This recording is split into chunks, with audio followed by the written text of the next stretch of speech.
Hi there, everybody. I'm David Bryson. Thanks for joining me today for part 4 of our series on the Cathars called the Cathars, LightWeavers of Languedoc. Today in our 4th video, we will be completing our video series by reading and narrating chapter 6 and 7 from Graham Hancock and Robert Bauval's great book, The Master Game, Unmasking the Secret Rulers of the World. So without further ado, we're going to jump right into our screen share and pull up our Kindle. There we go.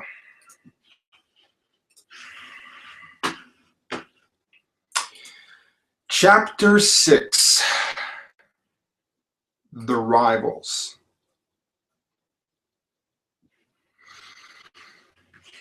Jump back to chapter 6 here.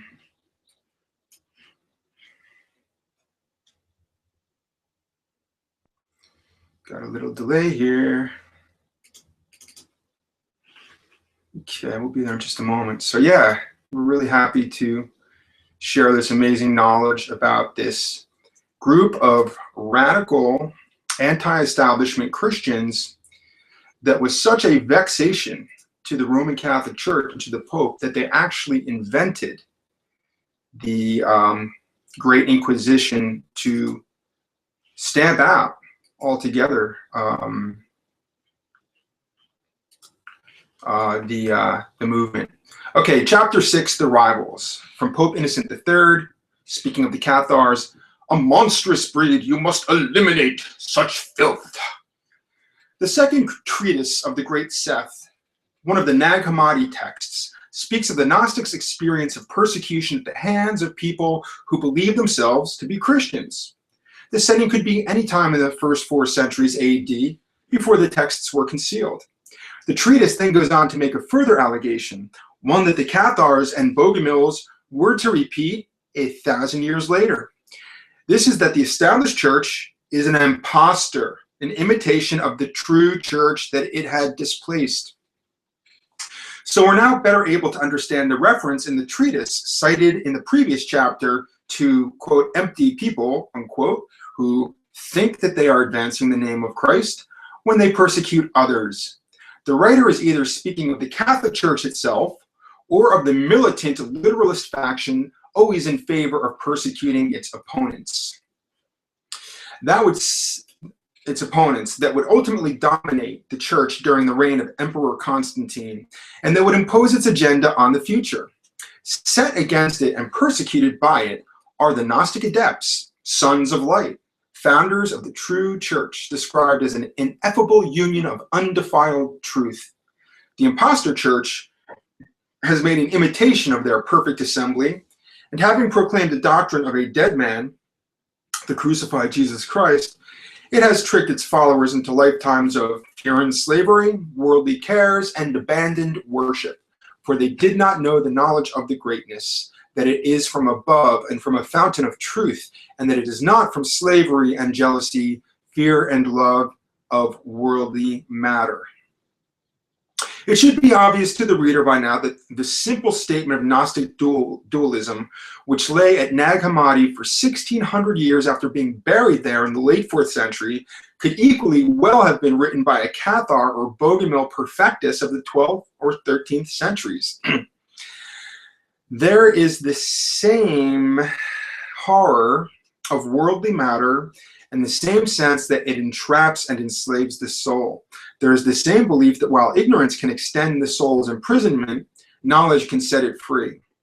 And there is the same concept of what this knowledge is. That is, that it concerns the existence of a spiritual realm of greatness above, which is the domain of the God of good, the source of truth, and the long-lost home of the soul. The reader will recall that according to Cathar and Bogomil doctrine, Christ was not a physical human being in the flesh, but an immensely convincing apparition.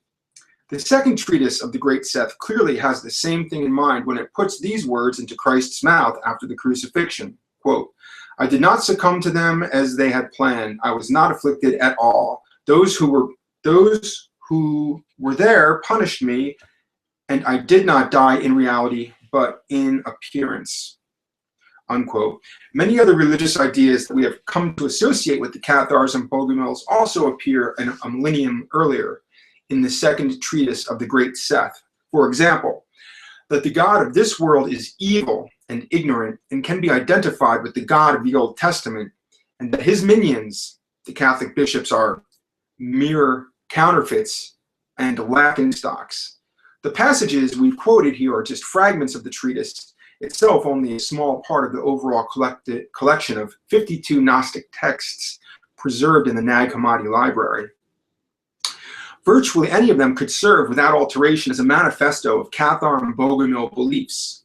It therefore seems to us inconceivable, as many scholars continue to argue, that there is no link between the religion of the early Christian Gnostics and the later religion of the Cathars and the Bogomils. There is, in our view, more than a link. Despite some superficial differences and their significant separation in time, these two religions have so much in common at the level of their vital concepts, cosmology, doctrine, and beliefs that they're almost impossible to tell apart.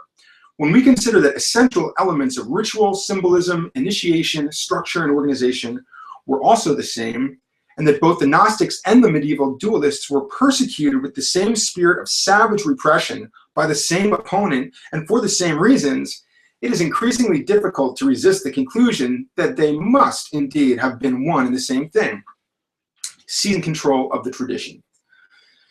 Because the Catholic Church won the power struggle against the Gnostics, it gained victor's privileges over the way history would be told.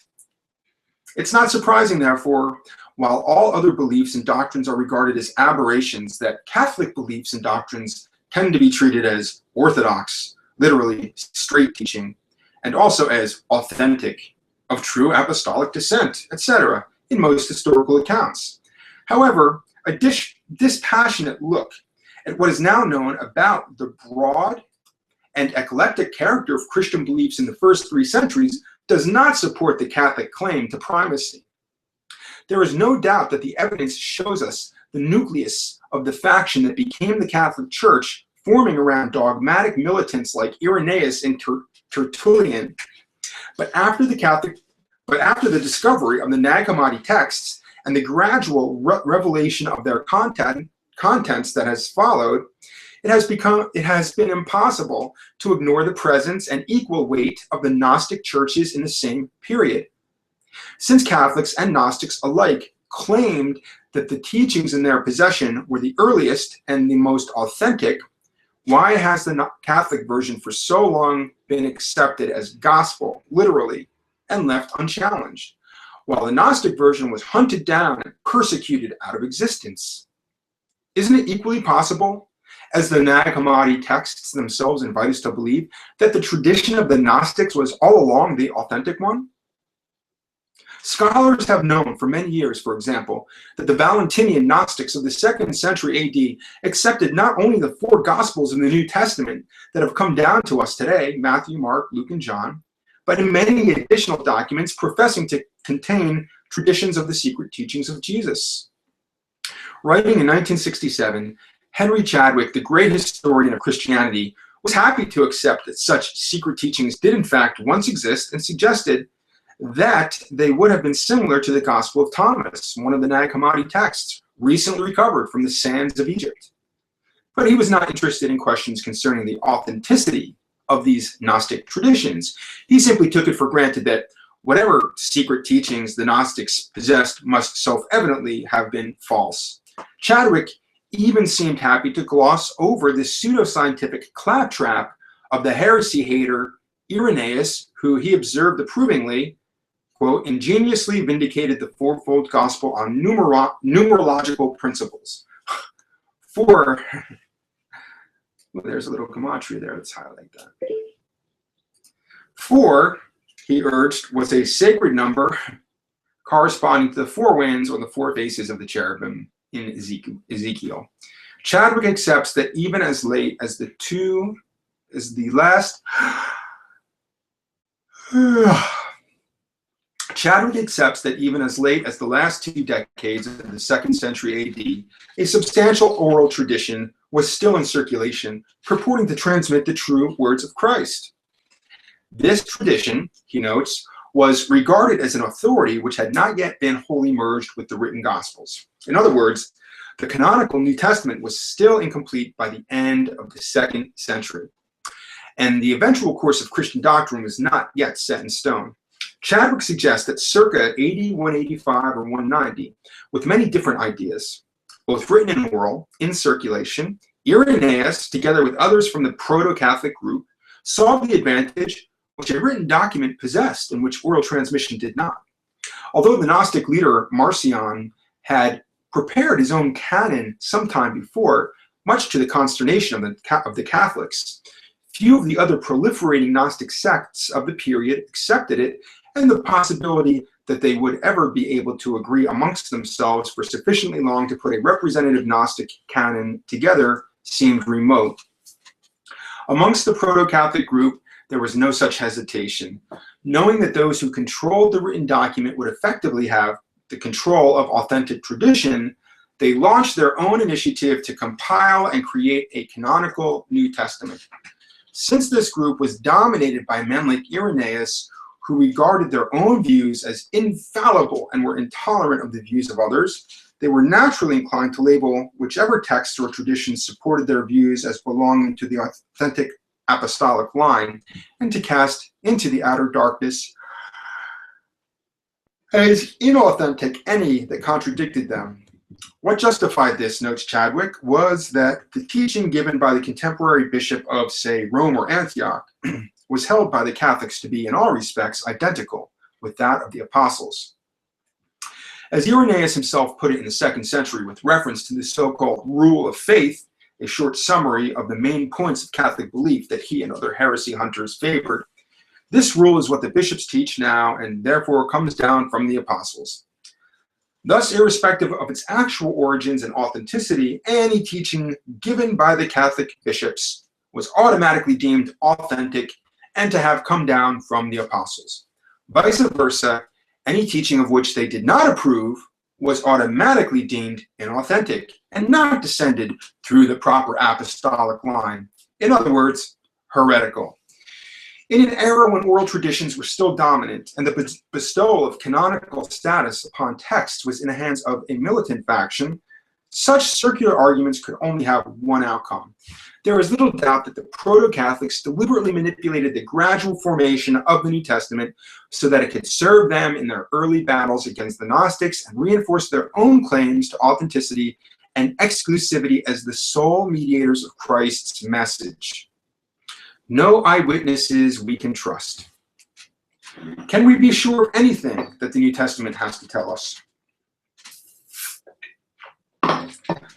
No matter how dense the smokescreen surrounding the vexed issues of authenticity, few would dispute that somewhere in the century between 50 BC and AD 50, mysterious and powerful events occurred in Palestine that set in motion the Christian phenomenon. But it is not at all certain what sparked the phenomenon off. Was Christ really the Son of God, born as a flesh and blood human being and murdered on the cross, thus somehow redeeming our sins? That's the Catholic position.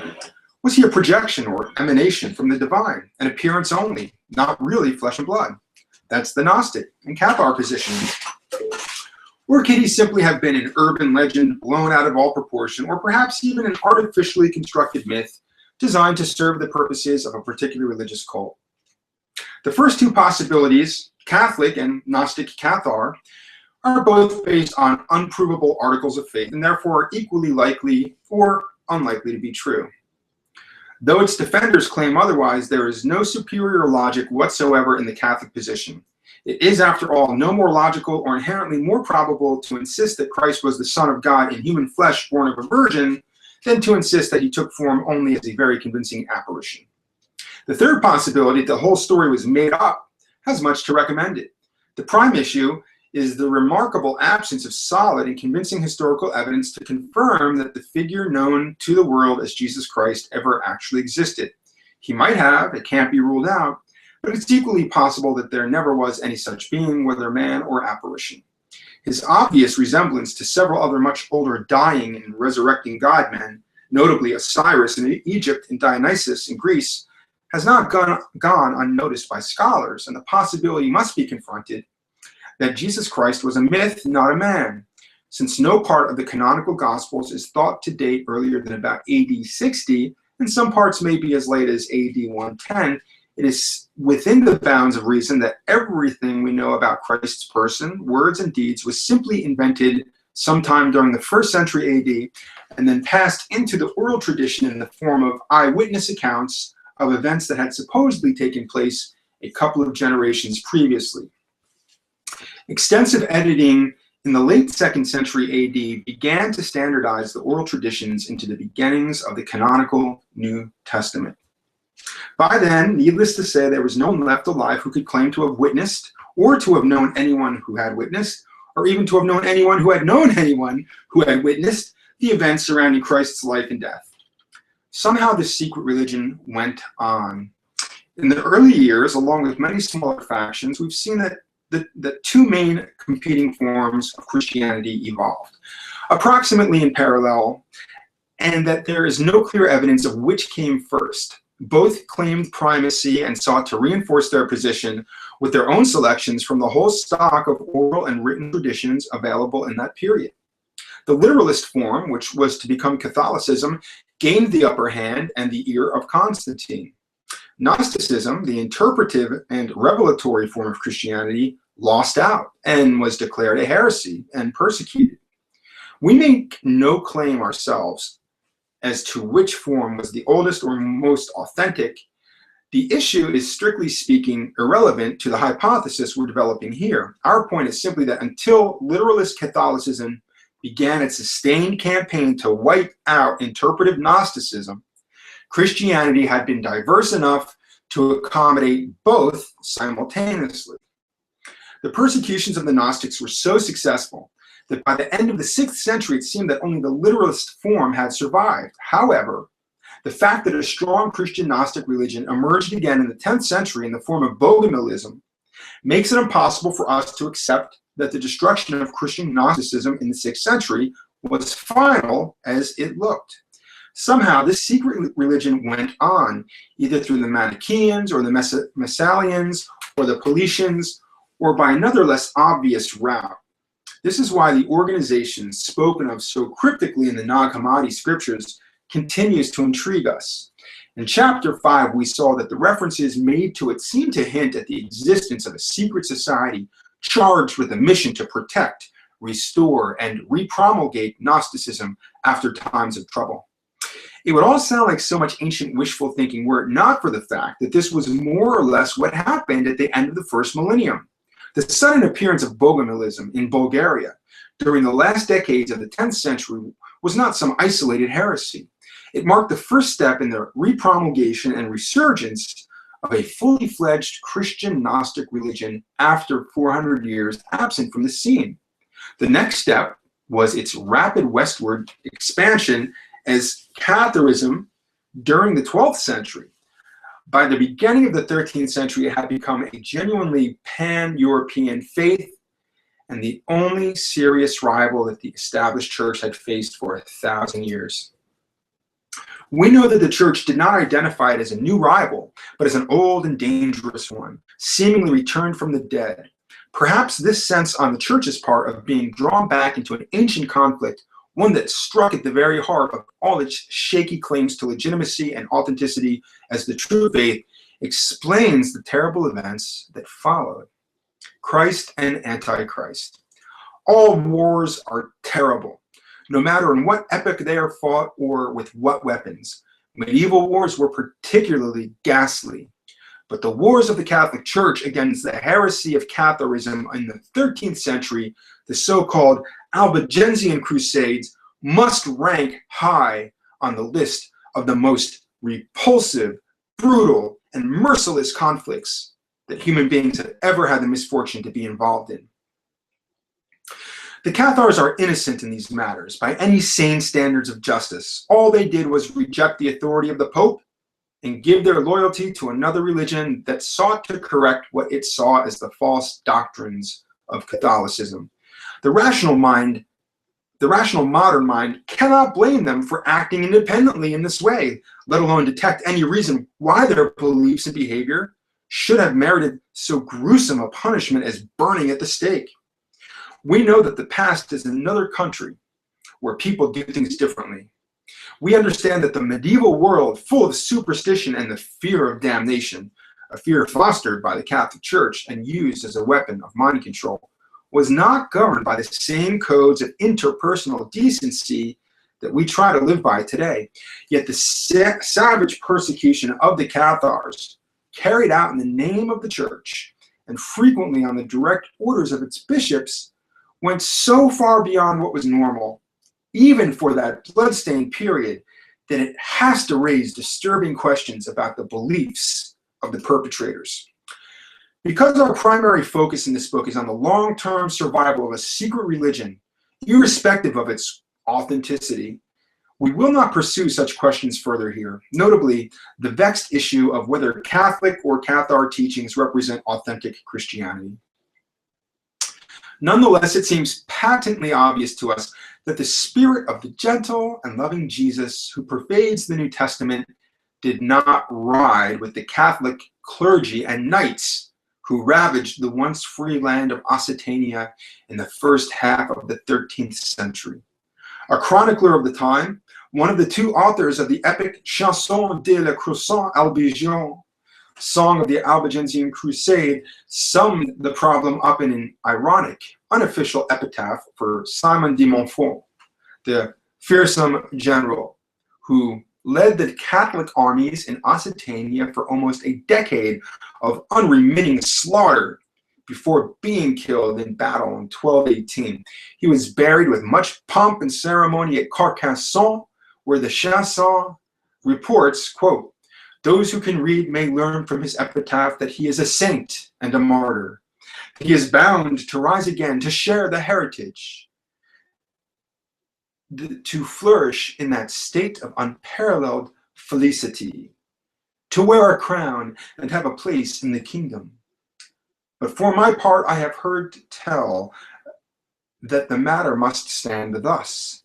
If one may seek Christ Jesus in this world by killing men and shedding blood, by the destruction of human souls, by compounding murder and hearkening to perverse counsel, by setting the torch to great fires, by winning lands through violence and working for the triumphs of vain pride, by fostering evil and snuffing out good, by slaughtering women and slitting children's throats, why then he must needs wear a crown and shine resplendent in heaven." In other words, unless the lessons of humility, nonviolence, forgiveness, and unconditional love, so plain to read in the New Testament, have somehow been turned upside down, inside out, and back to front, there is no way that anyone seeking Christ in this world is going to find him by following Simon de Montfort's route. And if that is the case, since we're in a position today to stand back from the propaganda and prejudices of the time, doesn't it suggest that the entire Catholic onslaught against the Cathars was fundamentally unchristian? Or even, as the Cathars themselves suggested, anti-Christian? More evil than Saracens. We've already filled in the background to the Albigensian Crusades in earlier chapters. The tremendous success of the Cathar heresy in Occitania and other parts of Europe during the 12th century had for many years been watched with envy and growing alarm by the Catholic hierarchy in Rome. But by the early 13th century, it is estimated that more than half the Occitanian population had abandoned the church, and the growing numbers were looking exclusively to Catharism to meet their spiritual needs. Worse still, as we saw in chapter 2, the local nobility gave tacit and sometimes even overt support to the Cathars, frequently had relatives amongst them, sided with them in disputes with the bishops, and were closely linked to some of the leading profecti. Once it had become clear that the Cathar religion was not a flash in the pan, but quite possibly formed part of a great coordinated plot against the church, it was obvious that sooner or later one pope or another was going to have to do something about it. The only question was what exactly and when. That the what should be the terror weapon of a crusade had probably been decided by Pope Innocent III, some years before the perfect excuse to use such a weapon of terror presented itself. But when that happened, he acted immediately. The precipitating incident was the assassination of the papal legate to Occitania, one Peter de Castelnau, in January 1208. A former monk of the Cistercian Abbey of Fontfroid, de Castelnau was in Occitania on Innocent's orders, accompanied by another leading Cistercian, Arnaud Amalric, the abbot of Citeaux. In 1207, they stirred up deep-seated resentments when they tried to form a league of southern barons to hunt down the Cathars. Raymond VI, the powerful Count of Toulouse, refused to join and was excommunicated by de Castelnau. The excommunication was withdrawn in January 1208 after Raymond had been forced to apologize personally to the papal legate, a shameful climb down for such a highly placed nobleman. The very next morning, one of Raymond's knights, perhaps seeking to avenge the humiliation of his master, rode up to de Castelnau as he prepared to ford the river Rhone and ran him through with a spear. He died on the spot. 2 months later, on March 10th, 1208, Innocent declared the crusade, the first time ever that the term crusade was used for war against fellow Christians. Like the Christian emperors of Rome long before, he clearly gave the highest priority to the extirpation of heresy, higher even than to the wars to regain the Holy Land. He wrote, quote, "Attack the followers of heresy more fearlessly even than the Saracens, since they are more evil, and with a strong hand and with an outstretched arm. Forward then, soldiers of Christ, forward, brave recruits to the Christian army. Let pious zeal inspire you to avenge this monstrous crime against your God." Meanwhile, Arnaud Amalric, abbot of Citeaux, had been sent to northern France to rally support amongst the nobles there. Quote, "May the man who abstains from this crusade," he is quoted as saying, "never drink wine again. May he never eat, morning or evening, off a good linen cloth or dress in fine stuff again to the end of his days, and at his death may he be buried like a dog." But such browbeating was hardly needed to mobilize the rednecks at the court of the King of France. They were raring to go anyway. Here was an opportunity to acquire wealth and status with an adventure relatively near to home and to earn papal indulgences and forgiveness of sins that would normally have required much harder work in the Holy Land, along with dozens of B-list aristocrats like Simon de Montfort, who were looking to get rich quick. Thousands of volunteers at the foot soldier level also poured in from all walks of life. The lowliest man could benefit, since crusading meant automatic postponement of all his debts and the release of his property from the hold of creditors for the duration of his service. Still, the preparations took more than a year. By February 1219, military detachments for the crusade were reported to be massing all over northern France. But it was not until St. John's Day, June 24th, 1209, that the full force, estimated to number 20,000 men, had assembled at the French city of Lyon, ready to march south. Simon de Montfort was with it, but not yet its general. For this first campaign, the terrifying Christian horde was headed by Arnaud Amalric himself. It need not be imagined that being a Cistercian abbot, supposedly dedicated to a lifetime of Christian peace and charity, would inhibit him in any way on the battlefield. Far from it. At Beziers, the first Cathar city that he attacked, Arnaud Amalric was about to order an infamous atrocity. Hell's Army. Conditioned by television images of modern warfare with smart bombs and other high-tech weaponry, it is difficult to imagine the atmosphere of primal harm and menace that must have radiated like heat off the big medieval army that marched out to Lyons on June 24th, 1209. Its iron fist, mounted, armored knight, armored from head to foot with heavily armed, was an elite fighting force of trained killers.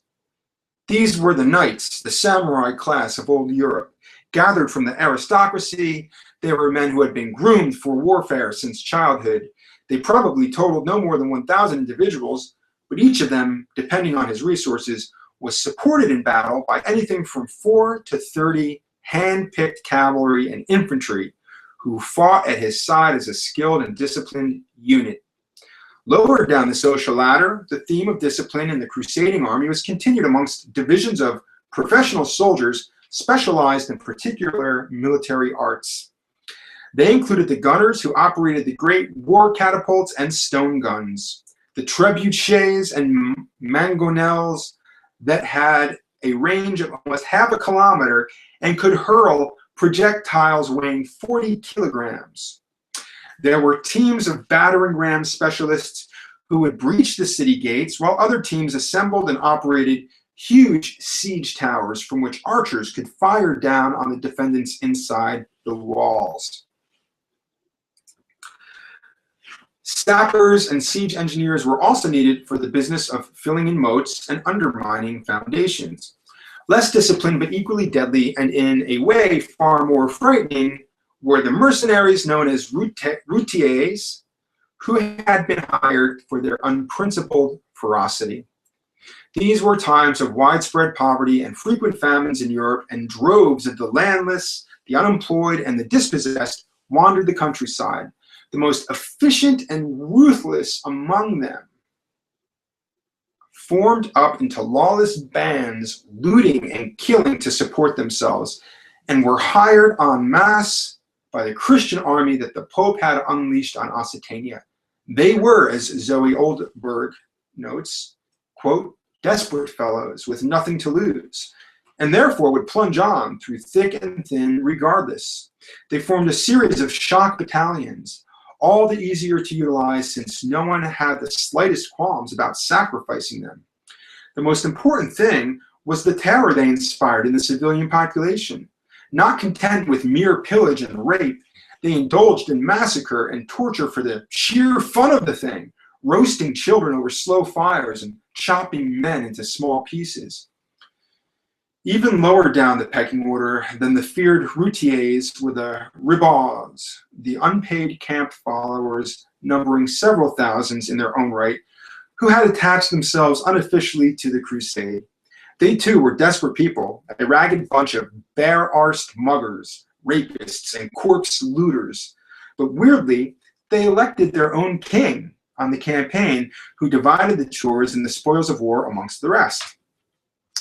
Last but not least were the holy rollers, wild itinerant Christian preachers and groups of their fanatical followers armed with crude weapons like scythes and clubs, who hoped to gain a special dispensation in heaven by murdering any Cathars that the main army missed. It seems richly ironic that the self-proclaimed Catholic Church of so peaceful and loving a figure as Jesus Christ was not only prepared to raise an army to massacre those who disagreed with it, but also to pack its ranks with the most notorious murderers and brigands of the age. But if we look at the whole affair from the Cathar perspective, the sense of disconnect goes away. It is not, as later apologists would claim, that the Church of a good and loving God was somehow aberrantly or temporarily provoked into extreme violence by extreme circumstances.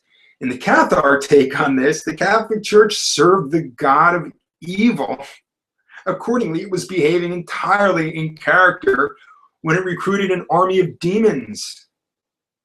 Now formed up behind Arnaud Amalric was a vast column of men and supplies more than 4 miles in length. This demonic force or army of valiant crusaders, depending on one's point of view, bristled with axes and pikes and seethed with the intent to do violence. Kill them all! The feast of St. Mary Magdalene and the workings of divine vengeance.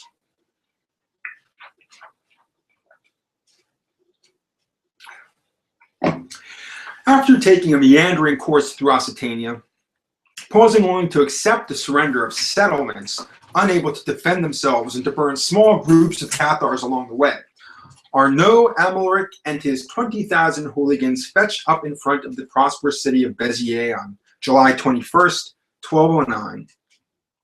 Its walls were very thick, very high, and very well defended, and everyone assumed that this was going to be a long siege. Some curiosities now coincide.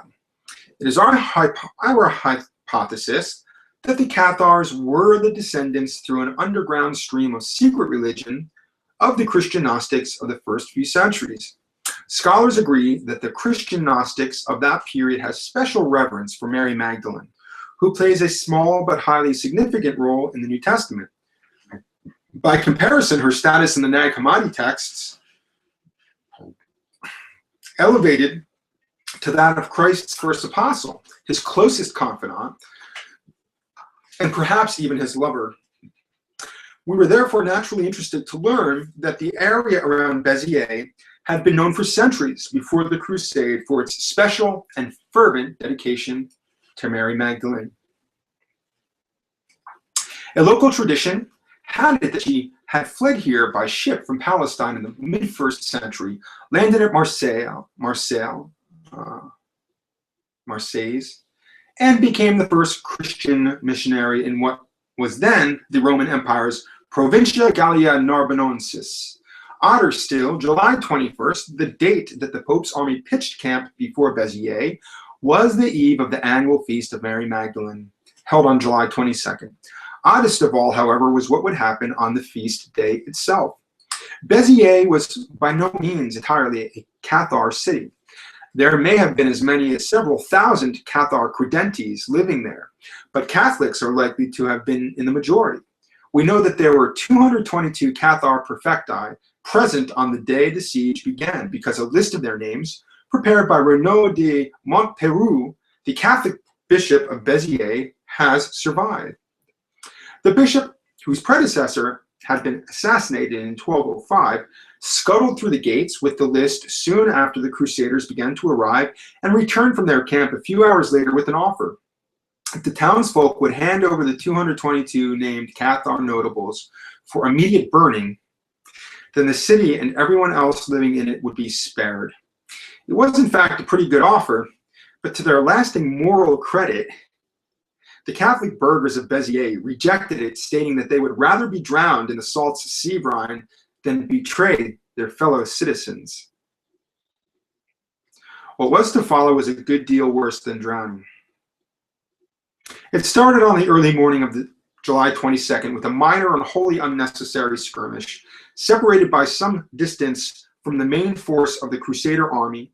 The ribauds, camp followers, had gathered by the banks of the river Orb, which flowed a little to the south of the city's walls.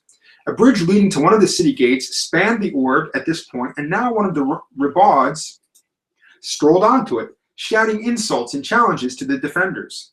Angered by his temerity, some inside rushed spontaneously out through the gate and down onto the bridge, where they caught and killed him and threw his body into the water. Probably they expected to retreat to the safety of the city at once, but before they could do so, a gang of camp followers swarmed onto the bridge and locked them in combat. At the same moment, with what was obviously an experienced eye for the main chance, the elected king of the ribauds called all his lads together and shouted, "Come on, let's attack!" Within minutes, driven on by an ugly cocktail of crowd psychology, bloodlust, and greed, a howling mob bore down on the scrum at the bridge. According to the chronicler at the Chanson de la Crusade Albigensian, there were more than 15,000 of them, all barefooted, dressed only in shirts and breeches and unarmed save for a variety of hand weapons. Hatchets, butcher's knives, cudgels. The mind boggles at the thought of what primitive bludgeons and rusty blades these dregs of the crusade wielded as they forced the bridge and pursued the foolish skirmishers back up the slope toward the city walls. No one is quite sure exactly what happened next, but by now the whole Crusader camp was roused and bands of mercenaries and regular soldiers were charging into the fray. Most probably the Ribauds succeeded in seizing control of the gate as the skirmishers tried to slip back inside, and were able to hold it open whilst Crusader reinforcements poured through. But whatever the mechanism, the result was the same. With their defenses hopelessly breached, the proud citizens of Beziers were now doomed beyond any redemption. No cross or altar or crucifixion could save them. And these raving beggarly lads, they killed the clergy too, and the women and the children. I doubt one person came out alive. The leaders of the crusade made no attempt to stop or even limit the massacres. Quite the contrary, as the knights rushed to arm and mount, eager not to miss the action, a group of them reportedly asked Arnaud Amalric how they were to distinguish the many Catholics in the town from the heretics they had come to kill.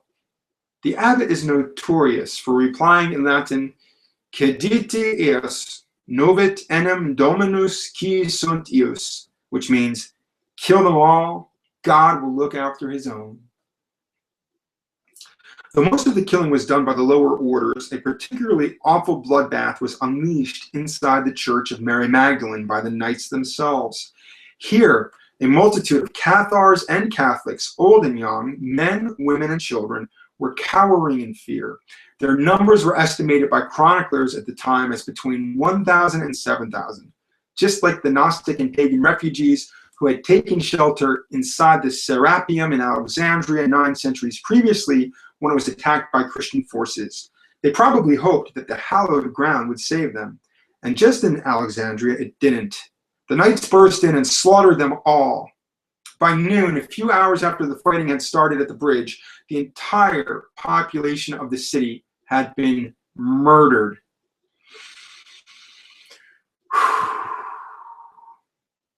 Working with all the contemporary estimates and allowing for exaggeration in some cases, modern scholars generally concur on a figure of between 15,000 and 20,000 for the total number of the dead at Beziers. Jororot Riquet of Narbonne was the last of the Occitanian troubadours, expressed the scale of the tragedy in a song. Beziers has fallen, they're dead. Clerks, women, children, no quarter. They killed Christians too.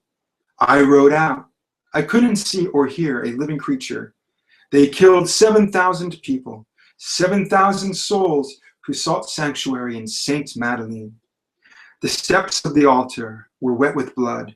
The church echoed with the cries. Afterwards, they slaughtered the monks who tolled the bells. They used the silver cross as a chopping block to behead them. Clearly, Riquet's sympathies were not with the Crusaders, and he had no interest in making them look good.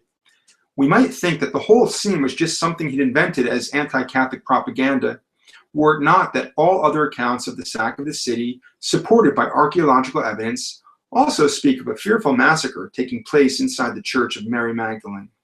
Indeed, the Catholic forces felt that they had nothing to hide or be ashamed of in killing of so many heretics in so holy a place. The Cistercian chronicler Pierre de Vaux de Cernay proclaimed, "It was right that these shameless dogs should be captured and destroyed on the feast day of the woman they had insulted and whose church they had defiled." Arnaud Amalric, abbot of Citeaux and leader of the crusade, was thrilled too, and not just with the slaughter in the church, but with the overall tally of the day. In a breathless letter to his master, Pope Innocent III, the man at the source of all this carnage, he wrote proudly, "Nearly 20,000 of the citizens were put to the sword, regardless of age or sex. The workings of divine vengeance have been wondrous." Truth in extremes. Our purpose thus far has been to track the secret tradition that lay behind Catharism, that kept a complex system of Gnostic spirituality alive in the West through 1,000 years of persecution, and that the Albigensian Crusades were designed to obliterate forever. We will not offer a detailed history of the Crusades themselves, since several excellent books already exist that provide a thorough record of the main sieges and battles. Nevertheless, the best chance to study human behavior always comes in the starkest, most dangerous, and most extreme circumstances. For this reason, as we will see in the next chapter, the Crusades provide a unique opportunity to get closer to the truth about the two sides. The truth is that upon the citizens of Beziers, who had threatened no one, aggressed no one, gone out to make war on no one, and merely followed their own harmless beliefs, the Catholic side unleashed an army from hell to inflict a hellish atrocity of rare and terrible evil. Zoe Oldenburg suggests that we should reflect on what this tells us. Quote, massacres such as that at Beziers are extremely rare. We are forced to accept the proposition that even human cruelty has its limits. Even amongst the worst atrocities which history has to show us through the centuries, massacres of this sort stand out as exceptions, and yet it is the head of one of the leading monastic orders in Catholic Christendom who has the honor of being responsible, while conducting a, quote, holy war to boot, for one such monstrous exception to the rules of war. We should be on our guard against underrating the significance of this fact. Nor did the atrocities stop with Beziers. They went on and on, seemingly endlessly, each with some mad demonic quality of its own. But soon after Beziers, having bathed in sufficient blood to satisfy his appetite, Arnaud Amalric opted for a less frontline role. His successor, chosen to prosecute the crusade with the utmost vigor, was Simon de Montfort, described as a man who, quote, prayed, took communion, and killed as easily as drawing breath. Chapter 7, The Sword and the Fire, from Arthur Gerdham, The Great Heresy. It was not until the formation of the Holy Office of the Inquisition that the world was presented with the spectacle of an organization prepared to kill, starve, and dispossess those who had deviated a hair's breadth from its own theological preoccupations. No other major religion has ever produced such an organization. There are secular organizations which have acted with equal ferocity and efficiency, but unlike the Inquisition, they did not last for 7 centuries. The crusading army rested 3 days in the meadows around the reeking corpse of Beziers, then marched off to besiege the great city of Carcassonne, which surrendered 2 weeks later without putting up a fight. A condition of the surrender was that this time the inhabitants would not be slaughtered. Instead, all their property was confiscated, and they were expelled from Carcassonne, penniless and homeless, never to return. In August 1209, Simon de Montfort officially took command of the army and of a new title, Viscount of Beziers and Carcassonne. But by mid-September, the vast majority of the forces at his disposal had packed their bags and gone home. This was a routine and predictable desertion, since the indulgences and remission of sins that the Pope bestowed on crusaders required them to put in a minimum of 40 days on campaign. The surrender of Carcassonne was accomplished just within the 40 days, but after that, in the minds of most of the volunteers, the campaign was over. With a small band of dedicated knights, de Montfort hung on in what was now the heart of very hostile territory over the winter. Then in 1210, and yearly thereafter, the Pope preached another crusade, and the ranks of the army swelled once more. A macabre highlight of the 1210 campaign was the capture of the fortress of Bram after 3 days of stiff resistance. Because they had put up a fight, surviving members of the garrison, numbering over 100, suffered a terrible punishment. On de Montfort's orders, their eyes were put out. Then their noses and upper lips were crudely hacked off. One man was left one eye, not out of charity, but so that he could lead the stumbling, blinded, mutilated soldiers to Cabaret, the Crusaders' next target, as a very particular message for the defenders there. At Beziers, because the city's entire population, heretic and Catholic alike, had been indiscriminately massacred, there could be no mass burning of heretics, although de Montfort had personally supervised the immolation of a small group of Cathar perfecti at Castres at 1209. It was therefore not until the 1210 campaign that the opportunity came his way to burn a large number of heretics at once, a sight, according to the pro-Catholic chronicler Pierre de Vaux de Cernay, that all Crusaders experienced with feelings of intense joy.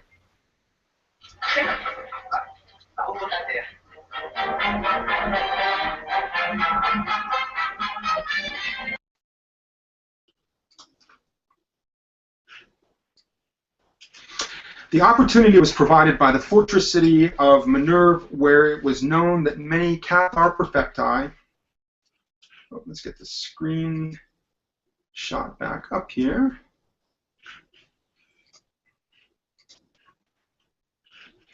The opportunity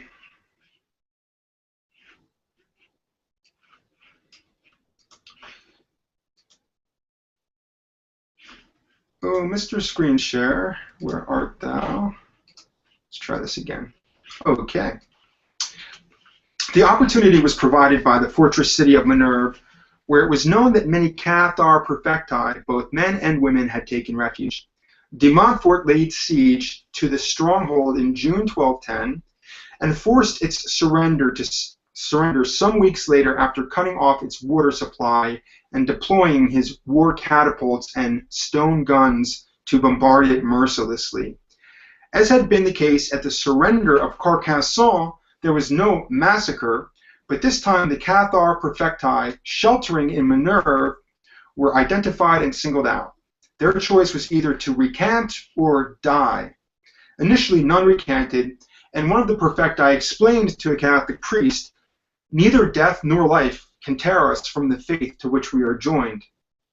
On July 22nd, 1210, the exact anniversary of the sack of Beziers, and again, significantly, on the feast day of St. Mary Magdalene, Vaux de Cernay reports that a huge fire was prepared. While it blazed and roared, the prisoners were brought out before it, and more than 140 of these heretical perfecti were flung thereon at one time. To tell the truth, there was no need for our men to drag them thither, for they remained obdurate in their wickedness, and with great gaiety of heart cast themselves into the fire. 3 women, however, were spared, being brought down from the stake and reconciled with the Holy Roman Church. What stands out from the next year's campaign, 1211, is the fate of an even larger group of perfecti. On May 3rd, 1211, after a lengthy siege, the Crusaders breached the walls of Louvois and poured through, seizing the city. Amongst the captives were more than 400 perfecti, both men and women, who were burnt on a gigantic bonfire. Though not Cathars, the 80 knights who had commanded the garrison were hanged for protecting them. Gerard, the Lady of Louvois, was also brutalized, then murdered. This high-ranking Occitan noblewoman was a Cathar credenti, much loved in the city, of whom it was said, "Never did a living soul leave her roof without having eaten well first." De Montfort handed her over to a band of mercenaries who dragged her through the streets, heaping indignities upon her, before throwing her down a well and killing her with stones. A month later, de Montfort burnt 60 more Cathar perfecti at Cassis.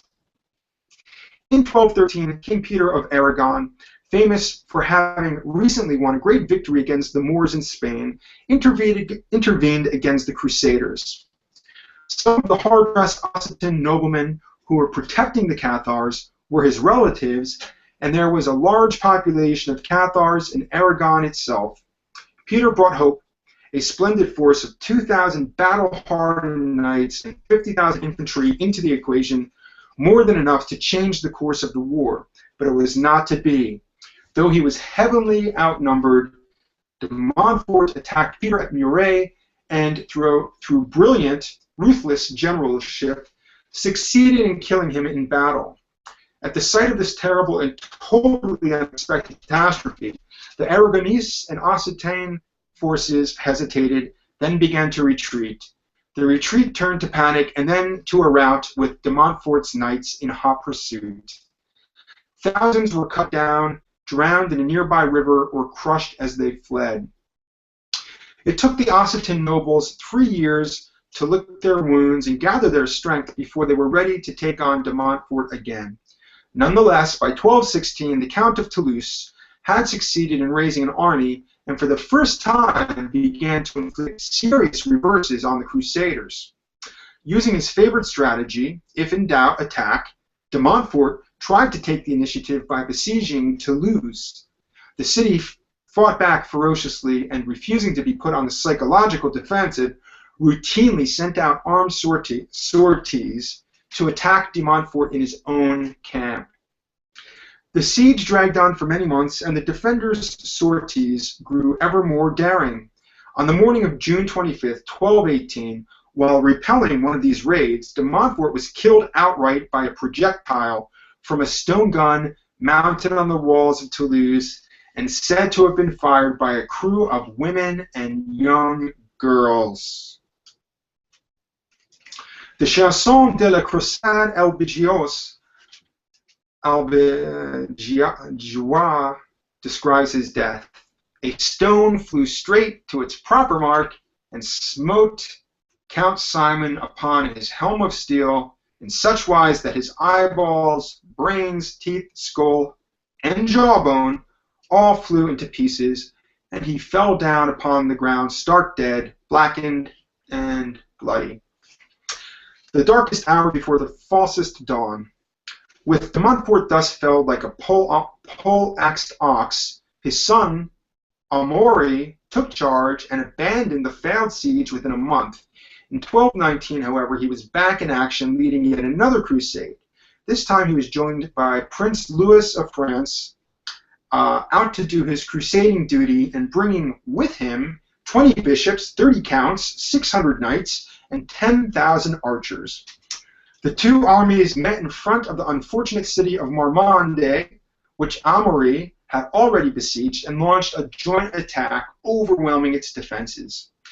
Then another of those demonic interludes of the Crusades took place, when the Catholic troops, urged on by their bishops, fell upon the fleeing citizens in the narrow streets of the city. From the Chanson comes this harrowing description of what they did at Marmande. They hurried into town, waving sharp swords, and it was now that the massacre and fearful butchery began. Men and women, barons, ladies, babes in arms, were all stripped and despoiled and put to the sword. The ground was littered with blood, brains, fragments of flesh, limbless trunks, hacked off arms and legs, bodies ripped up or stove in, livers and hearts that had been chopped to pieces or ground into mash. It was as though they had rained down from the sky. The whole place ran with blood, streets, fields, riverbank. Neither man nor woman, young or old, survived. Not a single person escaped. Did the Catholic forces serve the god of evil, as the Cathars claimed? We cannot say whether a god of any sort was behind the butchery at Beziers and Marmande, the mass burnings and martyrdom of the Perfecti, and the ruin of Occitania. But since the Albigensian Crusades were launched and maintained exclusively on the Pope's initiative, we can say, without equivocation, that the Catholic Church was directly responsible for all these evil things, and that it was acting in the name of its God. Soon after Marmande, their 40 days of crusading up, their sins forgiven, and their indulgences earned, Prince Louis and his French soldiers went home. Amaury de Montfort and his much diminished army were left to continue the campaign, but it soon became obvious that they were not capable of winning it alone. Part of the problem was generalship. Although a competent soldier, Amaury was a man of greatly inferior caliber to his warrior father. But equally important was a renewed spirit of national resistance in Occitania, where the people and nobles now began a determined fight back against the occupying forces. Under the leadership of the Count of Toulouse, huge territories were recaptured, and by the time of his death in August 1222, the War of Liberation seemed unstoppable. The advances continued under his son, and in January 1224, the young Count of Toulouse and the Count of Foix, the other main leader of the Occitanian resistance, signed a peace treaty with Amaury de Montfort that secured the withdrawal of the bulk of crusading forces. But doom still overshadowed. Occitania and its citizens of all religious persuasions who had protected the Cathars so bravely and died so uncomplainingly on their behalf through the 15 years of horror from 1209 to 1224. It is a quite remarkable fact of these dreadful wars that the Cathars never once seem to have been blamed by their non-Cathar countrymen for the catastrophe that all were now plunged in together. And it is remarkable too, although Cathar Credentes did join the resistance, that there is not a single example in all the extensive records of the Albigensian Crusades of Cathar perfecti ever participating in any way in violence. Despite enormous provocation, literally to the death, they seem to have adhered with almost superhuman consistency to their principles of absolute pacifism and non-resistance. Nor is it that they were simply suicidal or wanted to die, something that they have frequently and quite wrongly been accused of. Despite their negative view of material life, the Cathars were utterly opposed to suicide and believed that each of us, so far as possible, should live out the natural term of our soul's imprisonment. Accordingly, the perfecti disguised themselves, abandoned the wearing of their characteristic black robes, went on the run, sheltered where they could in safe houses, caves, or forests, and used any and every form of evasion short of actually fighting back. As Zoe Oldenburg observes, it is easy to see how, to that hard-pressed society, such hunted, indomitable pacifists must have appeared as the only true fathers in religion and sources of spiritual consolation, the one genuine moral authority which men could obey. The Pope hires the French to finish the job. The Treaty of January 1224 was the falsest of dawns. Over a month after he had signed it, Amaury de Montfort divested himself of his inherited title to the vast swath of Occitania that his father had won during his glory years. All these lands that the de Montforts had stolen from their rightful Occitanian owners were now officially handed over by Amaury to a man much better equipped to consolidate the spectacular land grab forever, the King of France. Previously, under King Philip Augustus, the French monarchy had resisted direct involvement with the Albigensian Crusades, despite many strident demands from the papacy for French intervention. Although Philip had not objected to the participation of his son Louis, as well as some of the barons and lesser nobles, he had made a clear policy decision to stay out of it himself. But when the old king and lesser nobles, but when the old king died on July 14, 1223, it was Louis who succeeded to the throne, the same Prince Louis who had ordered the despicable massacre at Marmande in 1219. Now crowned Louis VIII, with legal title to much of Occitania, handed to him on a plate by Amaury de Montfort, he was ready for a return visit. This time, what he had in mind was full-scale annexation under the disguise of a crusade. Even so, he drove a hard bargain with Pope Honorius III, which is Innocent III's successor, who conveniently had begun to urge him to mount a new crusade into Occitania from the moment he had ascended to the throne. So desperate was Honorius to smash the Cathars once and for all that he made an unprecedented agreement with Louis. In return for subduing Occitania, the crown would be rewarded to the measure of 1/10 of all French church revenues for 5 years. In the spring of 1226, almost 2 years after he had received the title deeds to Occitania from Almery de Montfort, Louis VIII set out on his bogus crusade of annexation.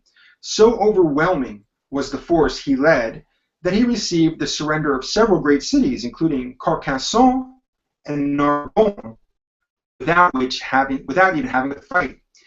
His first and last major setback occurred on November 8, 1226, when he was suddenly taken ill and died.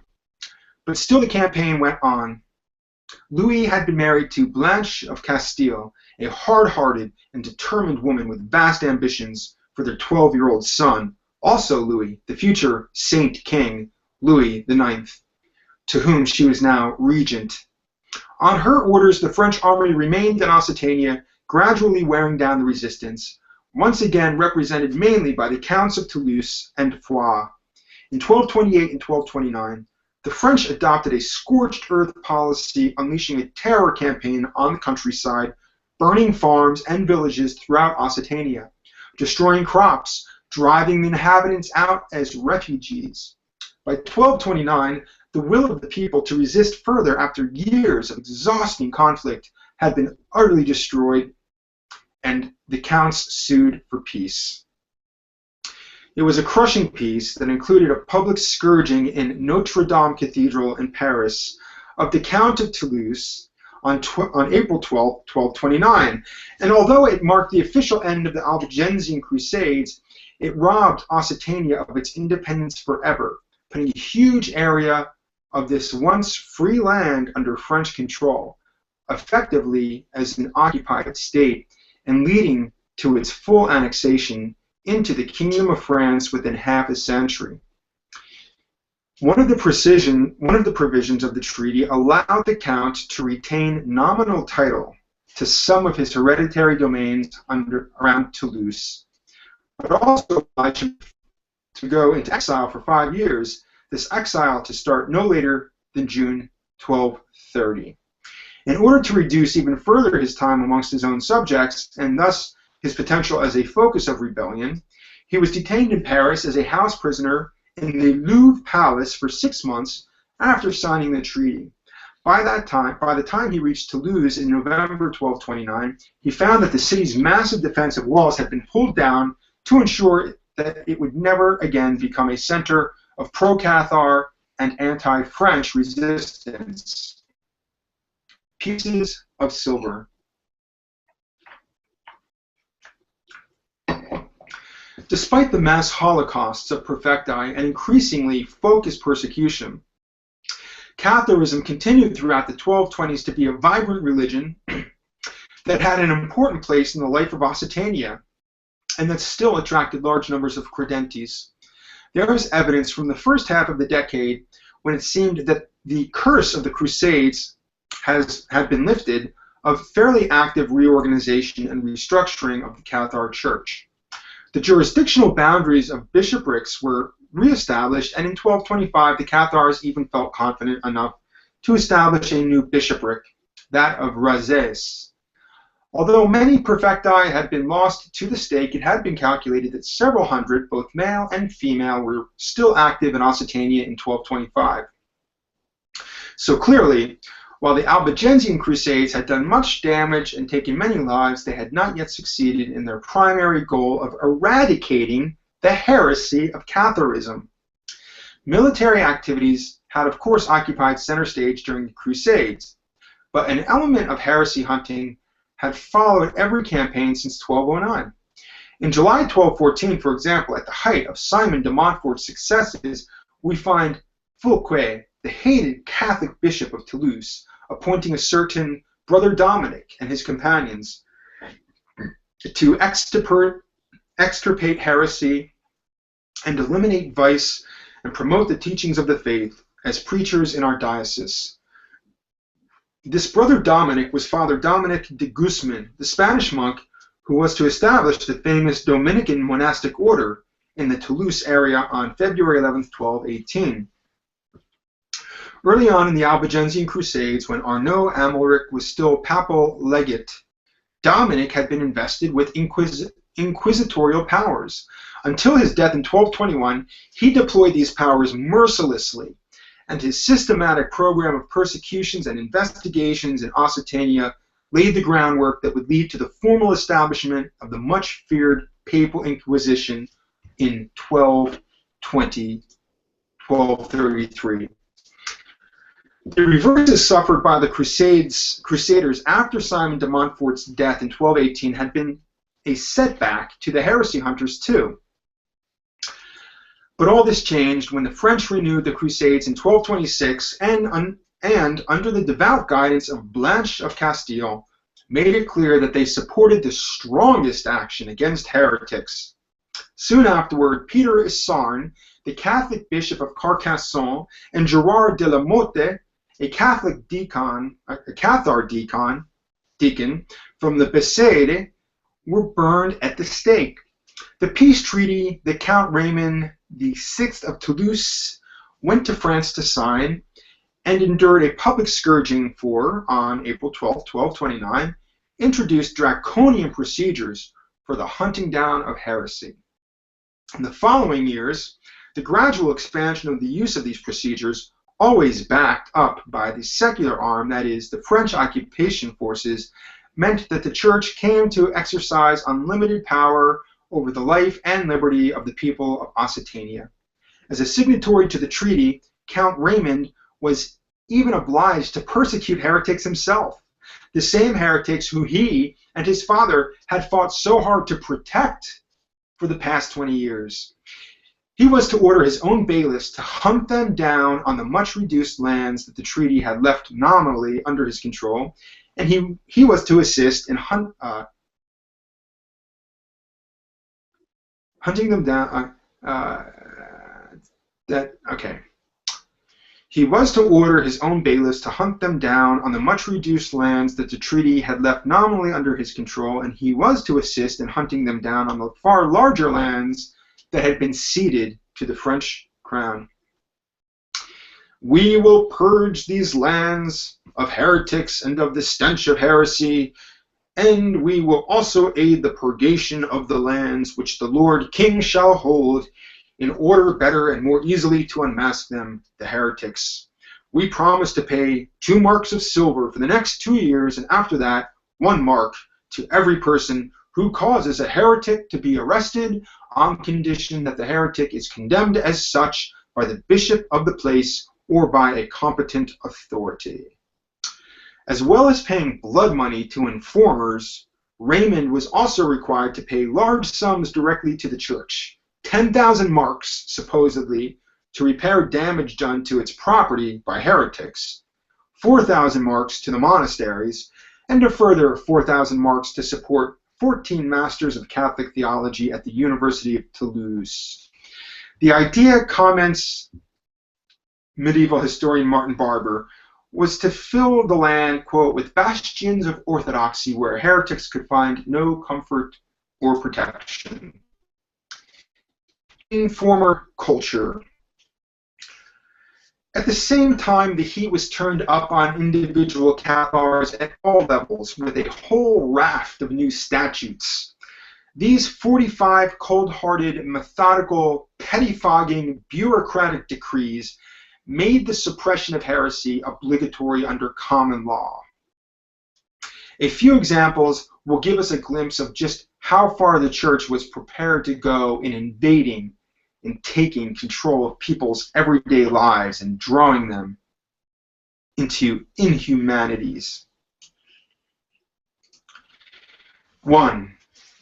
In every parish throughout the land, the Catholic bishops were to nominate a priest and 2 or 3 trusted laypersons of unblemished reputation who shall take an oath to search out loyally and assiduously such heretics as may be resident in the said parish. The job of these state-sponsored vigilantes required them to, quote, make a close inspection of all suspect houses, their chambers and cellarage, and likewise all concealed hiding places, the witch to be demolished. They were to arrest not only heretics, but also anyone who had helped heretics in any way. Next statute. A person who had permitted a heretic to stay on his land was to confess to this crime forthwith, else, on conviction, he will forfeit his lands in perpetuity and be liable to personal punishment. Next, persons whose lands were used by heretics without their knowledge or agreement were subject to the same penalties. Next, the house in which a heretic is discovered shall be razed to the ground, and the land on which it stands confiscated.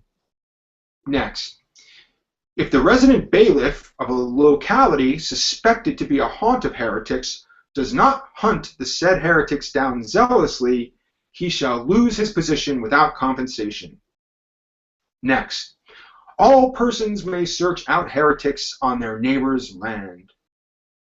Next, heretics who had abjured Catharism and returned to the church were to wear 2 crosses on their outer garment, one on the right and the other on the left side, and of a different color from the garment itself.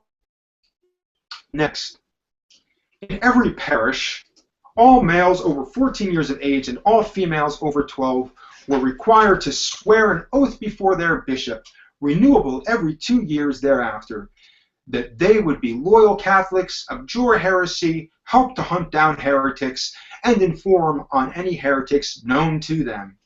In the process, the name of every person dwelling in every parish was to be recorded, and those who failed to take the oath were to be treated as suspected heretics. Next, every person of either sex on the parish lists, again aged over 14 in the case of males and over 12 in the case of females, was to be compelled to confess to their parish priest at least 3 times a year and to take communion at Christmas, Easter, and Pentecost. Priests are to seek out any who fail to attend Holy Communion and who thereby incur suspicion of heretical beliefs. Next, lay persons were forbidden to possess any of the books of the Old and New Testament, with the exception of the Psalter, the Breviary, and the Book of Hours of the Blessed Virgin, and it is rigorously forbidden to possess even these in the vernacular tongue. Next, any person denounced by public opinion and whose ill reputation is known to the bishop shall properly be called a heretic. And so the statutes droned on, releasing into the free air of Occitania the horrible odor of a Nazi-style informer culture and, as Zoe Oldenburg observes, setting up a system of virtual police control over the entire population. We use the word Nazi advisedly here. A decade and a half earlier, in 1215, at its 4th Lateran Council, the Catholic Church had already anticipated the Warsaw Ghetto by more than 700 years when it compelled the Jews of Europe to stitch a prominent yellow circle onto their clothing. Now, following the 1229 treaty, we see the same treatment, albeit with a different symbol of the 2 crosses, applied to reconciled heretics. Considered a symbol of shame, the 2 crosses came routinely to be colored yellow, as specified in a later statute, which also gave the exact dimensions of the crosses and more information on how they were to be worn. All reconciled heretics, states the relevant law, quote, shall carry from now on and forever 2 yellow crosses on all their clothes except their shirts, and one arm shall be 2 palms 8 inches long, while the other transversal arm shall be 1.5 palms 6 inches long, and each shall be 3 digits or 2.25 inches wide, with one to be worn in front of the chest and the other between the shoulders. Required under severe and possible fatal penalty not to move about either inside or outside their homes without wearing the crosses, reconciled heretics were moreover obliged to redo or renew the crosses if they are torn or destroyed by age. The Dominican flying squad. One gets a sense of the kind of cold, calculating minds that must have been at work behind the dreaming up and enforcement of such regulations, regulations that were designed to sever bonds of warmth and trust that link human beings one to another. The clear objective was to create an atmosphere of suspicion, blame, and jeopardy, and to whip up a frenzy of denouncements by capitalizing on people's fears of loss of property, and far worse. The following years saw many heretics seized and killed. On one occasion, for example, shortly after he had taken office as Bishop of Toulouse in 1231, Raymond de Fourgas was able to gloat over the mass burning of 19 high-ranking Cathar prefecti who had been betrayed, ambushed, and captured at one of their meetings. De Fourgas was a Dominican, the monastic order established by the late Saint Dominic with the explicit purpose of attacking heresy. Since 1215, these austere and zealous monks had occupied 3 houses near Toulouse's Narbonne Gate. In 1230, in recognition of their growing importance, they moved to a new site beside the Saracen wall. By 1234, there were more than 40 of them in Toulouse alone, and they had established missions in many other parts of Europe as well. Tremendous recognition, prestige, and power had begun to come their way when Pope Gregory IX had succeeded Honorius III in 1227. Gregory was unhappy with the system so far established in Europe for the suppression of heresy. Though primarily under the control of the bishops, other figures with overlapping responsibilities were also frequently involved. The result was chaos and inefficiency at a time when attention was beginning to be focused on the supposed danger posed by Cathar communities in Germany, France, and northern Italy, as well as the continuing survival of Catharism in Occitania.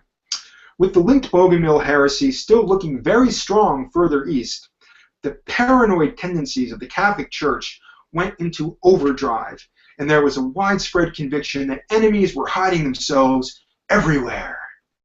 The benefit in this for the Dominicans was that in 1231, Pope Gregory appointed them as his own personal flying Inquisition, superior to the bishops and independent of them, to discover, arrest, interrogate, and condemn German Cathars. In 1233, seeing the success of their work in Germany, Gregory also asked them to do the same job in France and in Occitania. Success bred success, triumph followed triumph, and soon the Dominicans, aided to some extent by Franciscans and local prelates, had been appointed as the official papal inquisition, overriding all other authorities in any matter concerning heresy. The term inquisition had long been used for the process of extracting confessions from heretics, and inquisitions, interrogations, and mass trials of suspected heretics were periodically held by the bishops. But this was the first time in the history of the Church that officials had been appointed whose only function was to conduct inquisitions, who were officially titled inquisitors, and who were responsible directly and exclusively to the Pope. You never expect the Spanish Inquisition.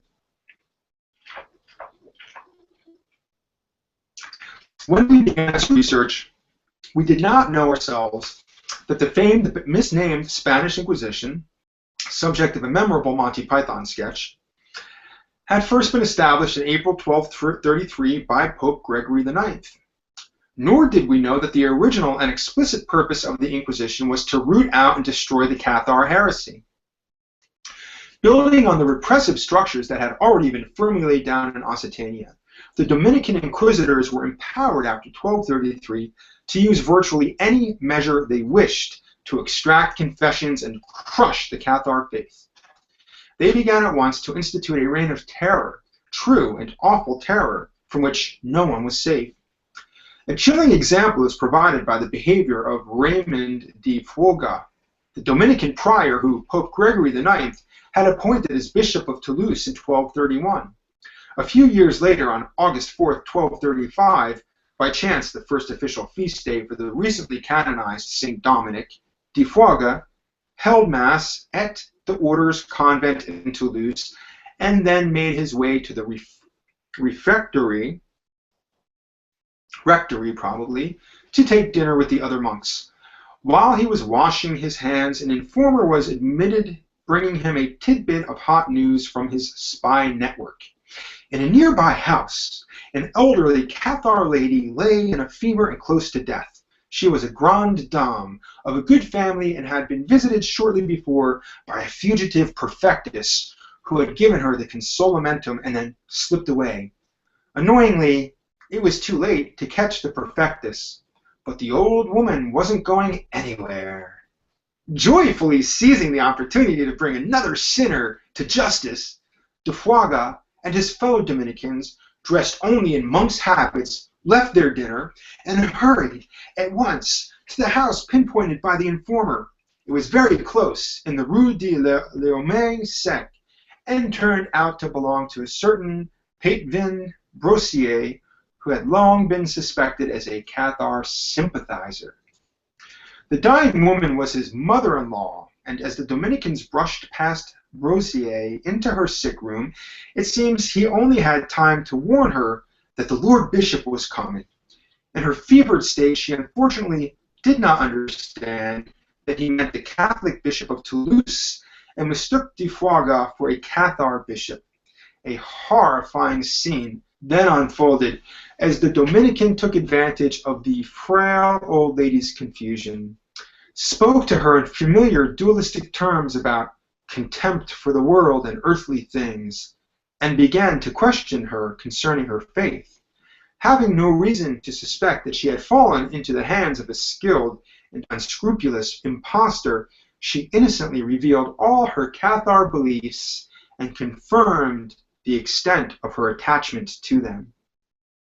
De Fuaga, whose cynicism was bottomless, even carried the charade so far as to urge her to remain steadfast in these beliefs, admonishing her firmly, the fear of death should not make you confess aught else than that which you hold firmly in your whole heart. The old woman's honest reply, as one would expect from a dying credente who had been recently consoled, was that she would certainly not lie about her beliefs and thus obliterate the benefits of the consolamentum she had received when there was so little of her life left to her. For de Fuaga, who had everything he needed, this was the perfect moment to reveal his true identity. Looming over her bed, he pronounced her a heretic and ordered her to recant and embrace the Catholic faith. The old lady was by now fully awake to her predicament, and like many a brave Cathar before her, refused to recant. De Fuaga and the other Dominicans insisted that she must. The badgering went on for some time in front of a growing number of witnesses who had crowded in from the neighborhood, all keen to see how this was going to end. Finally, since his victim persevered with increasing stubbornness in her heretical alliance, de Fuaga decided to relax her to the secular arm, the church's usual euphemism for having local civil authorities do the dirty work of executing a heretic. In this case, to speed things up, a magistrate had already been called and now legally sentenced the dying woman to death. Runners were dispatched to prepare a huge fire at the public execution ground, a place called Pré du Comte, the Count's Meadow, and word of the spectacle was sent all over Toulouse, attracting a large crowd. For the old woman, it must have seemed a vision straight from hell, exactly what her beloved Cathar church had always told her this world was anyway. Since she was quite unable to walk, the Dominicans had ordered her to be tied to the bed. She had then been carried out of her son-in-law's house, bed and all, and brought to this place. Now, after refusing one more chance to recant, she was thrown into the raging flames and burnt alive. This done, concludes William Pellison, one of the witnesses to the events, and himself a Dominican inquisitor, who entirely approved of de Fuaga's actions, quote, the bishop, together with the monks and their attendants, returned to the rectory, and giving thanks to God and the blessed Dominic, ate with rejoicing what had been prepared for them. One wonders what happened to the old woman's son-in-law, Pétvin Brossier. All we know from Pellison's cheerful account is that he was arrested. Under the rules of the Inquisition in force at the time, it was unlikely that he would have survived his subsequent inevitable interrogation without recanting the Cathar faith, accepting Catholicism fully, and informing on his friends. Even then, he would have remained a prisoner in close confinement for the rest of his life. All other members of his family, as well as all of his known associates and all members of his wife's family and all their known associates, would have been interrogated and their statements cross-referenced to detect any inconsistencies that might expose other heretics amongst them. And of course, since he sheltered his mother-in-law, a proven heretic, it goes without saying that his house in the Rue de l'Homme Sec would have been razed to the ground. That was just the way the Inquisition worked. Paradox. When William Pellison concluded his congratulatory report of the trapping and brutal murder of a helpless old lady, he modestly expressed the view that such a great achievement should not be credited to the Dominicans alone. God performed these works to the glory and praise of his name, to the exaltation of the faith, and to the discomfiture of the heretics. Reading these sentiments, we find ourselves, not for the first time, overtaken by the sense of a really weird disconnect between the words and the deeds of Catholic holy men like Pellison. He was part of a Christian gang that had just done the most awful thing, something really psychotic and unbelievably cruel to a fellow human being. But instead of being ashamed of such wickedness, he was proud of it and felt that it glorified his God. Nowhere in the New Testament is it possible to find justification for such behavior. So which God did he think he was talking about? Once again, the sense of disconnect goes away if we look at the whole scene from a Cathar perspective. Then the vile deeds of the Dominicans make perfect sense. Of course they acted as they did. Of course they took delight in the pain and suffering of the old lady. Theirs was the church of the God of evil. What else would you expect of them? We're only half serious. Who's to say that there's even such an entity as God at all, let alone good and evil gods? Since there will never be any certainty on such matters this side of the grave, all we can do is weigh up the competing theories and compare them with the behavior of the participants. When we do that, it is clear that the Cathar theology provides an internally consistent explanation for why the Catholic Church burnt people at the stake and butchered the populations of whole cities. No such internally consistent explanation is forthcoming from Catholic theology. On the contrary, the massacres and the many acts of prolonged, deliberate cruelty that the Catholic Church was responsible for represent a profound and inexplicable paradox when set against the teachings of Christ.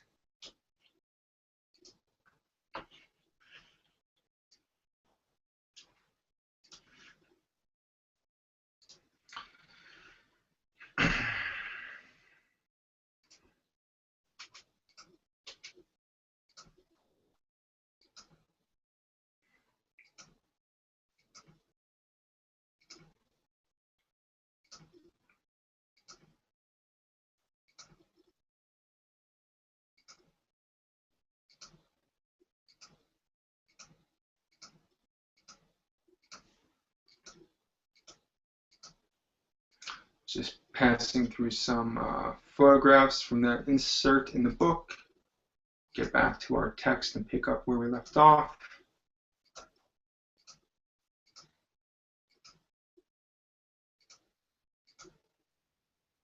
Okay. Making hell on earth. Every year from 1233 onwards, this impossible paradox of gentle Christ and brutal church was repeatedly reinforced by the Inquisition.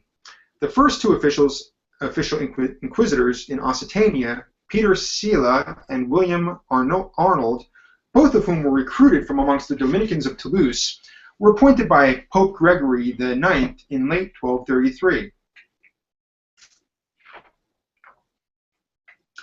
Like all natural bureaucracies with high-level backing, the Inquisition grew unrestrainedly. By the end of the decade, numerous different teams of inquisitors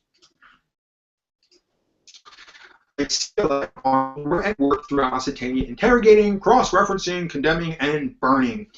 From the beginning, they were a law unto themselves, independent both of the bishops and the civil authorities, with unlimited authority to act against heretics.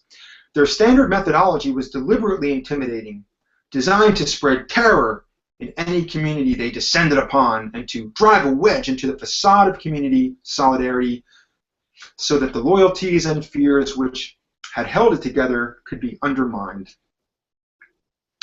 Task forces, typically led by one or two inquisitors, supported by an attendant band of soldiers, clerks, and magistrates, roamed the land, going from village to village, town to town, city to city. The idea was that each unit should be self-sufficient as detective, gaoler, judge, jury, and executioner, identifying suspected heretics and processing them from freedom either to repentance or to the stake in as short a time as possible. Methods of operation were constantly refined in response to the latest evasions and escape plans of the heretics, although by the 1240s, large parts of the procedure had been standardized and written up by Dominicans in a series of detailed technical manuals. From these, we learned that in each parish, the Inquisition would begin with a public hearing, which the entire local community would be required to attend. Once everyone is assembled, the inquisitor would appear and address them with a general sermon condemning the Cathar heresy.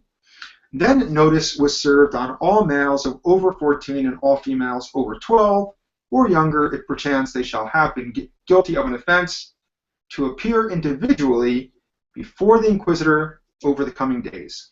If no previous inquisition had visited the parish, an announcement would be made granting, quote, indulgence from imprisonment to all from that place who have not been cited by name or who have not yet earned the indulgence, if within a specified time they come voluntarily as penitents to tell the exact and full truth about themselves and about others. In other words, those who preemptively informed on themselves or others and were willing to recant their heresy would earn exemption from punishment, perhaps even escape punishment altogether. By contrast, those who knew something, anything, and decided to keep quiet about it were taking an immense risk that the neighbors or friends might inform on them. If that were to happen, they would be judged to have misled the Inquisition, an offense for which extreme penalties apply. In such circumstances, notes the historian Martin Barber, quote, the temptation to denounce others was almost overwhelming, if only for defensive reasons. In a community that had frequent contact with heretics, nobody was likely to be innocent in the eyes of the church, and therefore anybody could have been written into the inquisitor's copious records. The atmosphere of mutual suspicion was increased, together with the likelihood of denunciations, by the way that all the parishioners were then interrogated, one by one, with no opportunity for the others waiting in line to hear what was being said by their neighbors. Again and again, these in-camera interviews proved to have an unnerving effect, demoralizing communities all across Occitania, turning their attention inwards on themselves in a most negative manner and weakening their will to cooperate in a fight back. Indeed, the Inquisition's sweeping powers had set aside at a stroke all the ancient legal safeguards that had formerly protected individual rights in a medieval society. An example was the right for the accused to be represented whilst undergoing interrogation.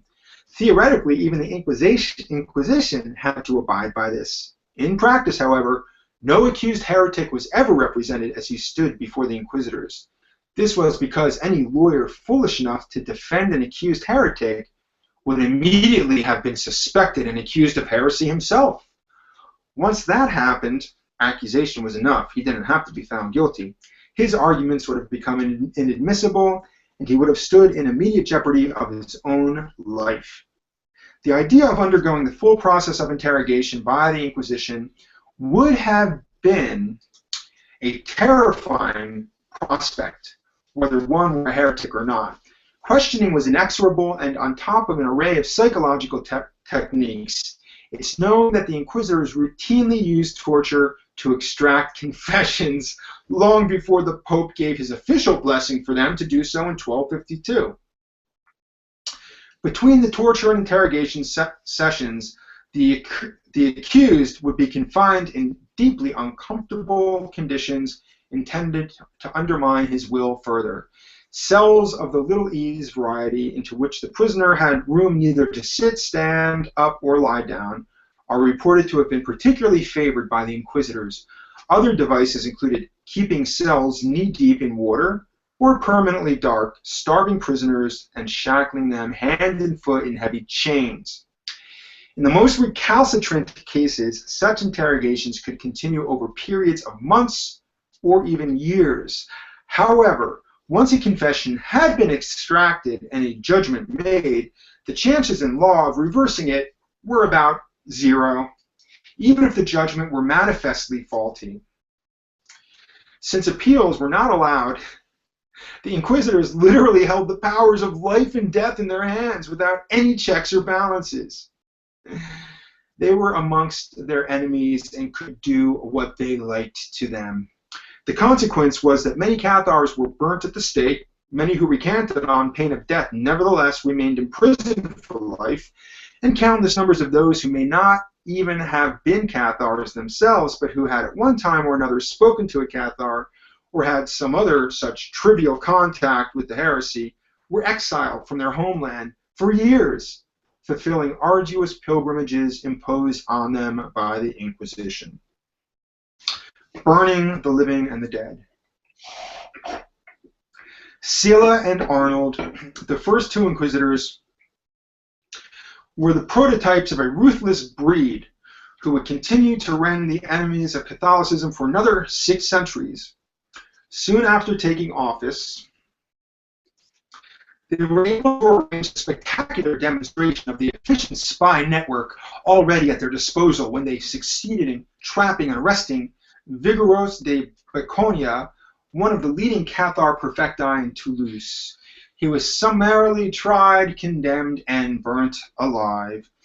During the 2 years from 1233 to 1235, the two Inquisitors initiated what has been described as a veritable reign of terror, first in Toulouse, and then far and wide throughout Occitania. Burnings of individuals and small groups became commonplace, and on a number of occasions there were larger catches to be had. In 1234, for example, on their very first visit to Mozac, Sylla and Arnold presided over the mass burnings of 210 Cathar perfecti, who they had condemned as contumacious heretics. Keeping a record as ever, the faithful Dominican commentator William Pellison tells us that with this splendid auto de fe, quote, great fear was aroused among the heretics and their believers in that land. More fear was on the way the following year, 1235, when a general inquisition was held in Toulouse on Good Friday. Voluntary mass confessions occurred as people rushed to implicate themselves and others before someone else did. Threatened with execution, one Cathar sympathizer avoided the stake by taking the city magistrate and the inquisitors to a place where 10 perfecti were in hiding. 3 managed to escape, the other 7 were burnt.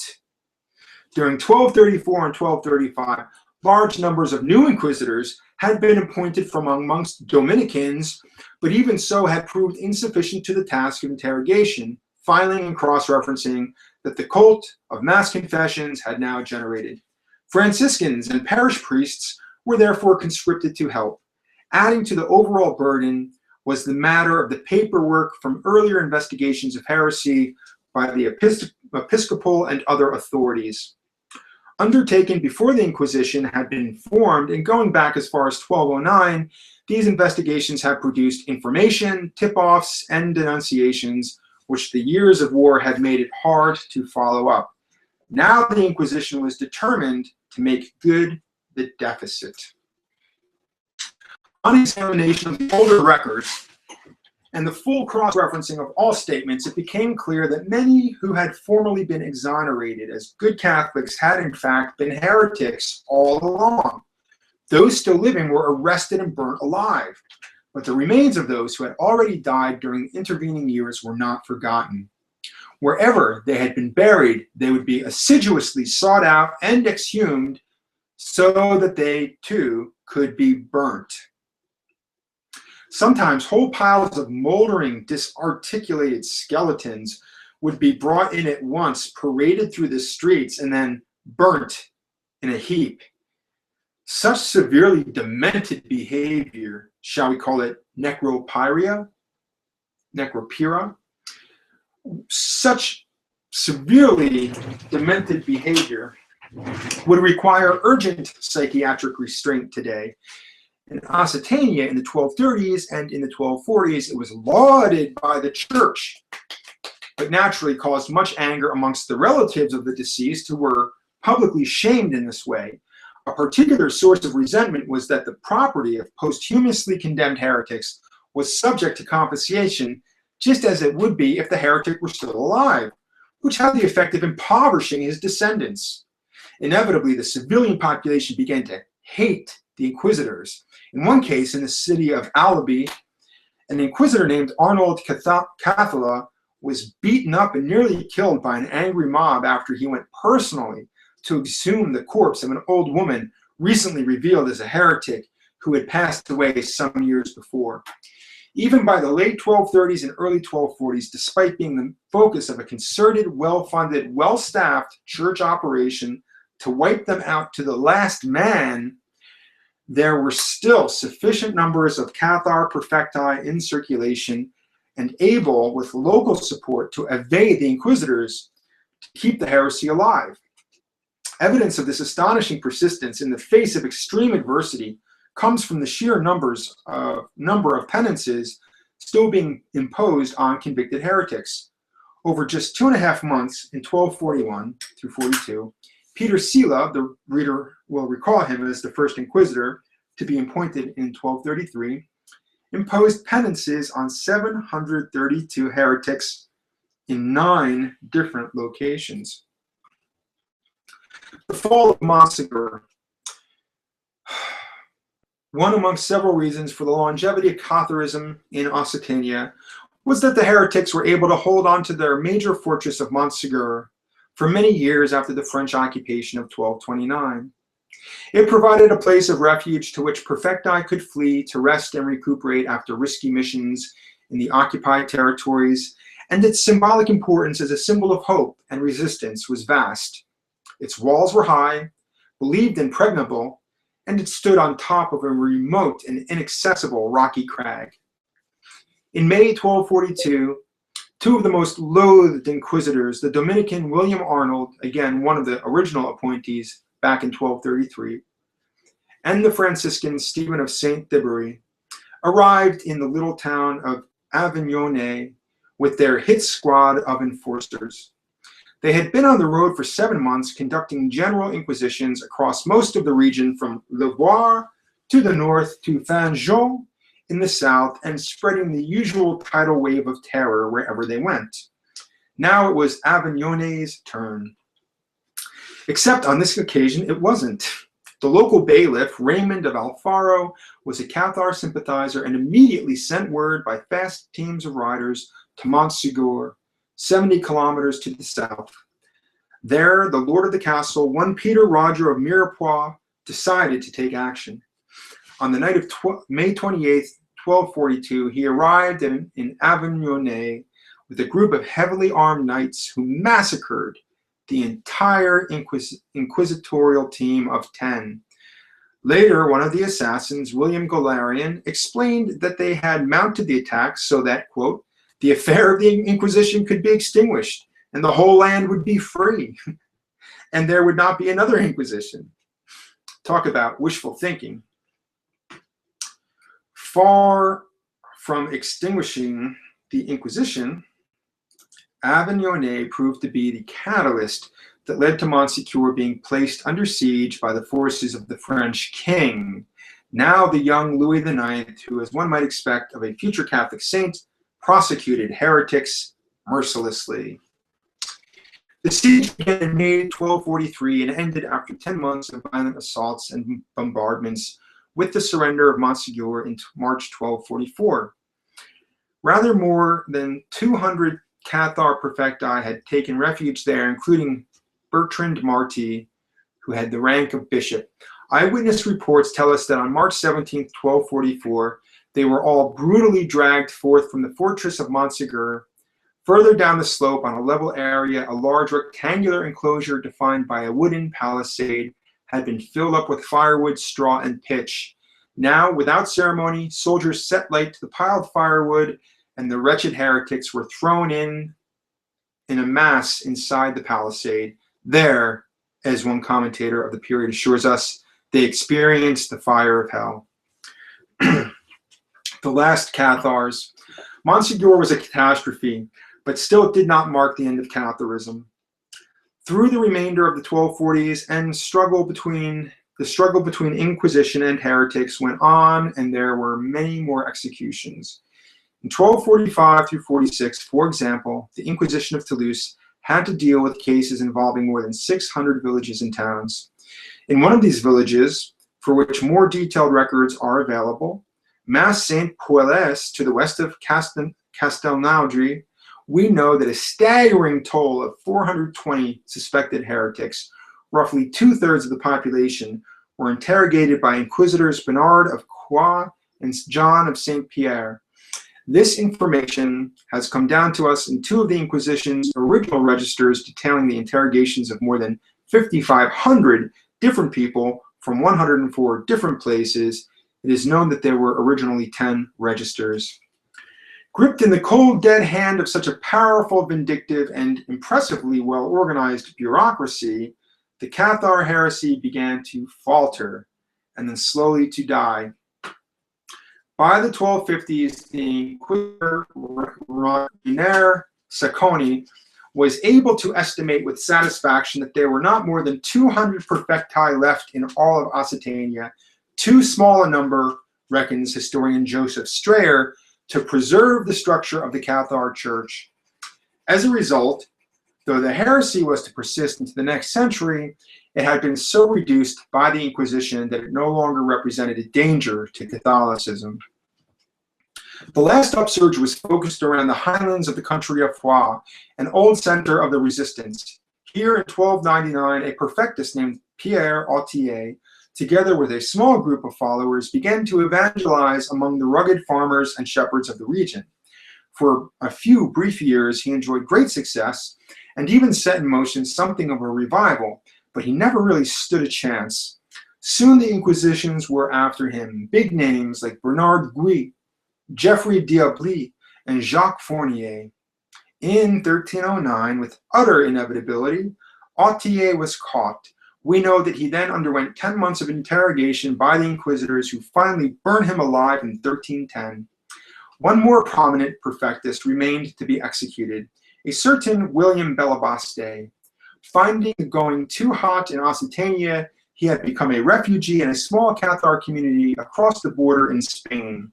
There he was reached by an agent provocateur from the Inquisition, who worked himself into his confidence and eventually tricked him into making a short return visit to Occitania. When he did, in the spring of 1321, he was captured, thrown into irons, tried, and condemned. In the autumn of 1321, he was burnt at the stake. He was the last of the estimated 5,000 Cathar perfecti who were formerly burnt alive in the name of the Christian God during the 112 years following the start of the Albigensian Crusades in 1209. He was also the last Cathar known to history. A quiet natural death? Probably the heresy did survive for a few more years in some remote pockets of Occitania, to be rooted out by inquisitions too small to have been reported by anyone. But the apocalypse at Montsegur in 1244, the long downhill journey thereafter, and the demise of Occitania and Belabaste in 1310 and 1321 really did mark the end of it. Numerous Cathars fled to Occitania, as well as nearby parts of Spain, where Belabaste would have done well to stay. Another favored refuge close to home was amongst their co-religionists in northern Italy. But the inquisitors were at work there too. In November 1276, all members of the Cathar community of Sirmione were arrested, and in February 1278, about 200 were rounded up and burnt in Verona, the headquarters in exile of the Toulousian Cathar Church. Longer term, it seemed like the only secure refuge was in the ancient Byzantine Empire, where the Bogomils, the mother church of Catharism, remained relatively strong during much of the 14th century. As late as 1325, 4 years after Belabaste had perished at the stake, we find Pope John XXI complaining to the leader of Bosnia about the heretics who are fleeing to his country and taking shelter there. Indeed, although lands in the Byzantine Empire did not, strictly speaking, come under the jurisdiction of the Pope in Rome, but of the Patriarchate in Constantinople, there had been constant papal interference in this part of the world since the early 13th century, round about the same time that the Albigensian Crusades began in the West. For example, Pope Gregory IX, who created the Inquisition in 1233 to smash the Cathars, deposed the Catholic bishop to Bosnia at around the same time for failing to take action against the Bogomils, and replaced him significantly with a Dominican. Gregory also declared a crusade against Bosnia to root out heresy there. The crusade, which continued until 1240, was willingly led by the Duke of Croatia. In practice, notes Bernard Hamilton, this was a Hungarian war against Bosnia that was given crusade status. On another occasion, in 1238, the Pope incited his ally, King Bela IV of Hungary, to mount a crusade against Bulgaria as well. Any possibility that this might go, however, was stopped by the Mongol invasion of Hungary in 1241-42. By the 14th century, the Ottoman Turks were on the move, eating up and incorporating into their Islamic state many areas of the former Byzantine Empire. They conquered Bulgaria in 1393, and thereafter Bogomilism was never heard of again in that land. Indeed, the last surviving report of Bulgarian Bogomilism comes to us from no later than 1370. It lasted longer in Bosnia, but was finally wiped out there after the invasion of Sultan Mehmed II, called the Conqueror, in 1463. By the end of the 15th century, the population of Bosnia was almost entirely Muslim, as the historian Malcolm Lambert has researched. After a major expenditure of effort on refutation and, above all, police work, the Cathars were finally put down by the Western Church. By contrast, Byzantine and Bogomilism died a quiet natural death. Though the Inquisition never reached the wild lands of Bulgaria and Bosnia, its brutal success in Occitania and the growing numbers of Cathars fleeing east to tell of horrors they had witnessed must have been profoundly discouraging for the whole Bogomil movement. This perhaps explains the loss in energy that becomes apparent in Bogomilism from the early 14th century onwards, after which, though still thriving in the East, it seems to have abandoned all sense of its world mission. The Muslims brought about its final demise, but even without their role, the Catholic and Orthodox churches had by then become so vigilant concerning heresy that there would have been no second chance for the Bogomil faith to evangelize and gain converts in the Christian world. After Occitania was lost, all was lost. The millennial opportunity had come and been seized and then snatched away. An ancient Gnostic religion offers a stark alternative vision of Christianity. Rather, an ancient Gnostic religion offering a stark alternative vision of Christianity had mysteriously reappeared after centuries in darkness, flourished mightily at first, and made a bid for universality only to fail utterly in the end. Or had it? Renaissance. In the summer of 1460, shortly before the last embers of the Bogomil faith were stamped out by Sultan Mehmed II's invasion of Bosnia, a Tuscan monk named Leonardo da Pistoia rode unobtrusively into the Florence on a donkey. Attached to his side was a bundle of cloth in which a small collection of books had been packed. Leonardo, who had traveled a long way, took his precious cargo directly to the Doge of Florence, Cosimo de' Medici. An intellectual nuclear bomb was about to explode. So, leave off here on the section of the Cathars from the book entitled The Master Game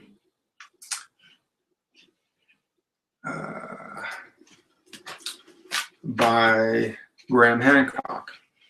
Now, interestingly, Belabaste, who was one of the last surviving Cathars before he was burned, said that the laurel would flourish again in 700 years. Let me see if we go back to when he was actually burned. I think they just mentioned that. So if we go back to the Belabaste burning, he prophesied that the Cathar church, that the laurel would turn green again, meaning that just like Aaron's rod, it would show life, the life would come back. And of course, the Cathars believed in reincarnation again and again until people could get off the wheel of samsara, essentially like Buddhism teaches, into nirvana. And but until then, there would be many reincarnations. So interestingly, we're talking right around Belabaste, around 1325. Okay, as late as 1325, 4 years after Belabaste had perished at the stake. So, so that would be 2021 would be the 700 years. So he said 700 years that the laurel, meaning the Cathar tradition, Cathar spirituality, would turn green once again. So here we are. Many people right now are awakening and feeling a resonance to the Gnostic teaching of the Cathars, that there is a battle of good and evil, battle between good and evil for the souls of humankind, that there is some kind of godlike being that is a god of evil, and that works through the fallen system of the world to corrupt the souls of the good souls of the good God. What I'd like to do here is, let's see.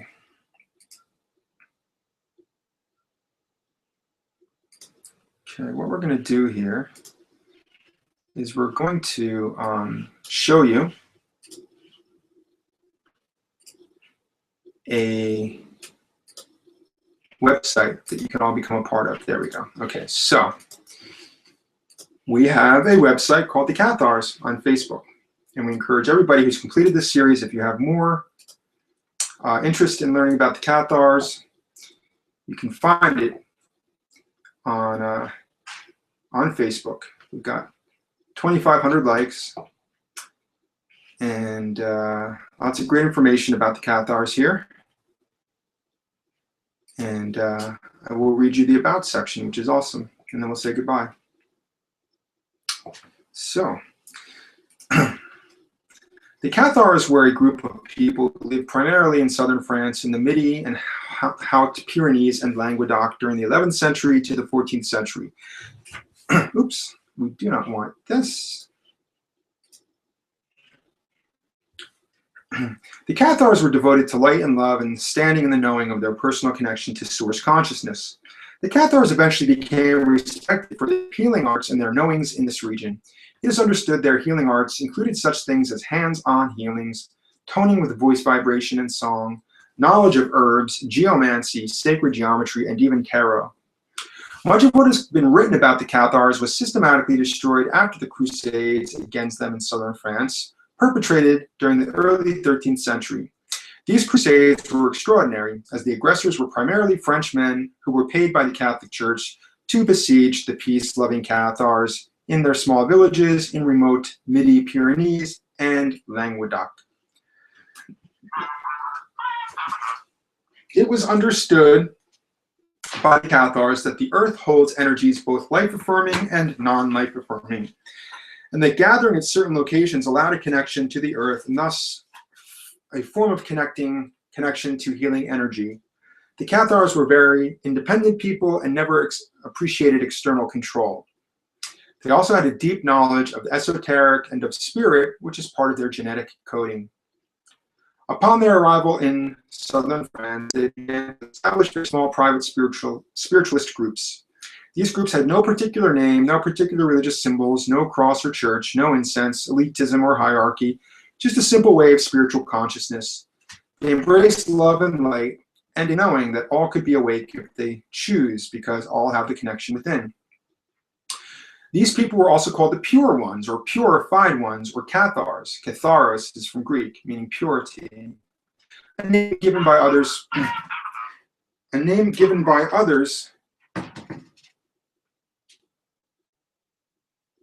to describe how these people lived their lives. The Cathars were not interested in labels or churches to identify themselves, nor elitist scriptures, nor rituals that made any one person special. Their unique approach was that they believed that the spirit was everlasting and that physical incarnate life was a passing illusion. They did not mean that there was not a code of conduct that the Cathars embraced. Rather, this did not mean that there was not a code of conduct that the Cathars embraced. On the contrary, their knowing was that there was only spirit, who gently asked the pure ones to be present to their own beingness. This created a spiritual practice in which an extraordinary kindness was natural.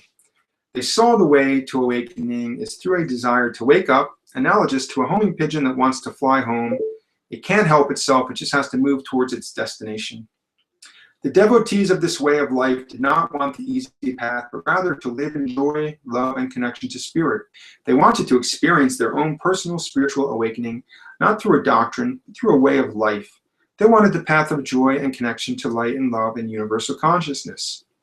The Cathars also embraced reincarnation. Therefore, in their view, a person could choose to reprocess the life experience again, should he or she need to or choose to.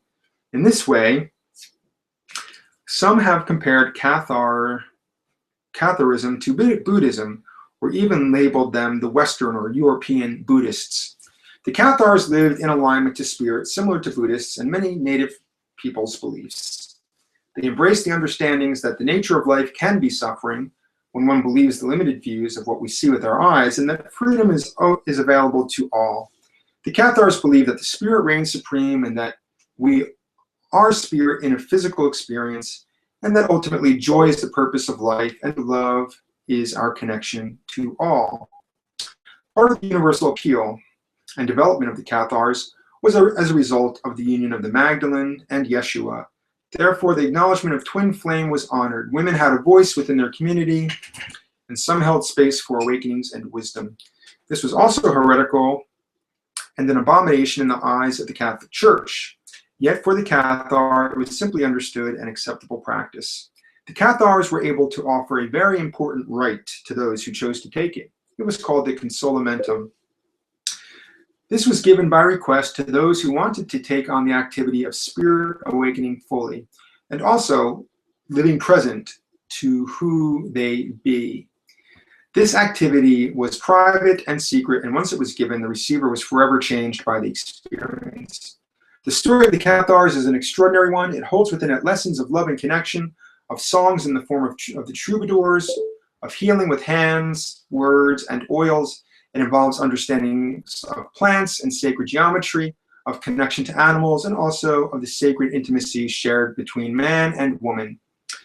The Cathar developed tarot for readings and also for coded communications. They were beautiful in spirit and nonviolent in action. They were people who were able to experience the larger purpose of existence. These people knew that they were spirit and that they were love and light, and that this was the human being's birthright. The question, however, is, do you want to know this truth? In the end, as documented by the victors of the siege at Montsegur in March 1244, the last 200 plus Cathars moved towards the smoking pyre, which would be their completion. in that earthly experience, and as they did, their voices rang out as one in harmonic song with each other and to spirit. This song was not a voice of fanaticism and martyrdom, but one of understanding the knowledge that the time had ended for the Cathar only in physical form.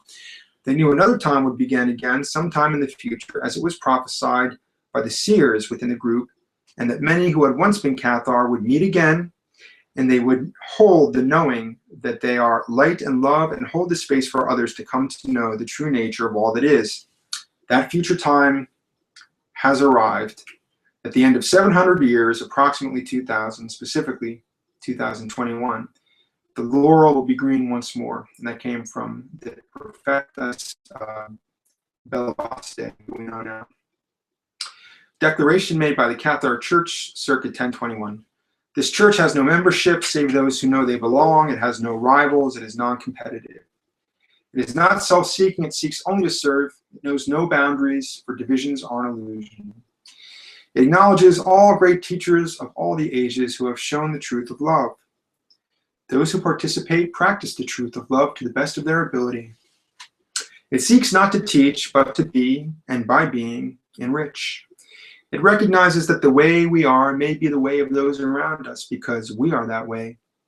It recognizes that the whole planet as a being of which we are a part. It recognizes that the time has come to shift from separation into oneness. It does not proclaim itself with a loud voice, but in the subtle realms of loving. It salutes all those in the past who have blazoned the path. It admits no hierarchy, for no one is greater than another. Its members shall know each other by their deeds and being, and by their eyes, and no other outward signs save the fraternal embrace. It has no reward to offer save that of the ineffable joy of being and loving.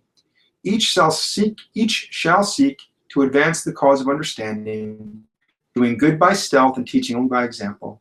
They shall heal their neighbor, their community, and our planet. They shall know no fear and feel no shame, and their witness shall prevail over all odds. It has no secret, no initiation, save that of true understanding of the power of love, and that if we want it to be so, the world will change, but only if we want it to change. All those who belong. They belong to the Church of Love. There we have it, our friends, the immortals, the Cathars. We hope that this video series has been a blessing to you, and we do pray that all would be saved and come to a knowledge of the truth. Be blessed and be a blessing.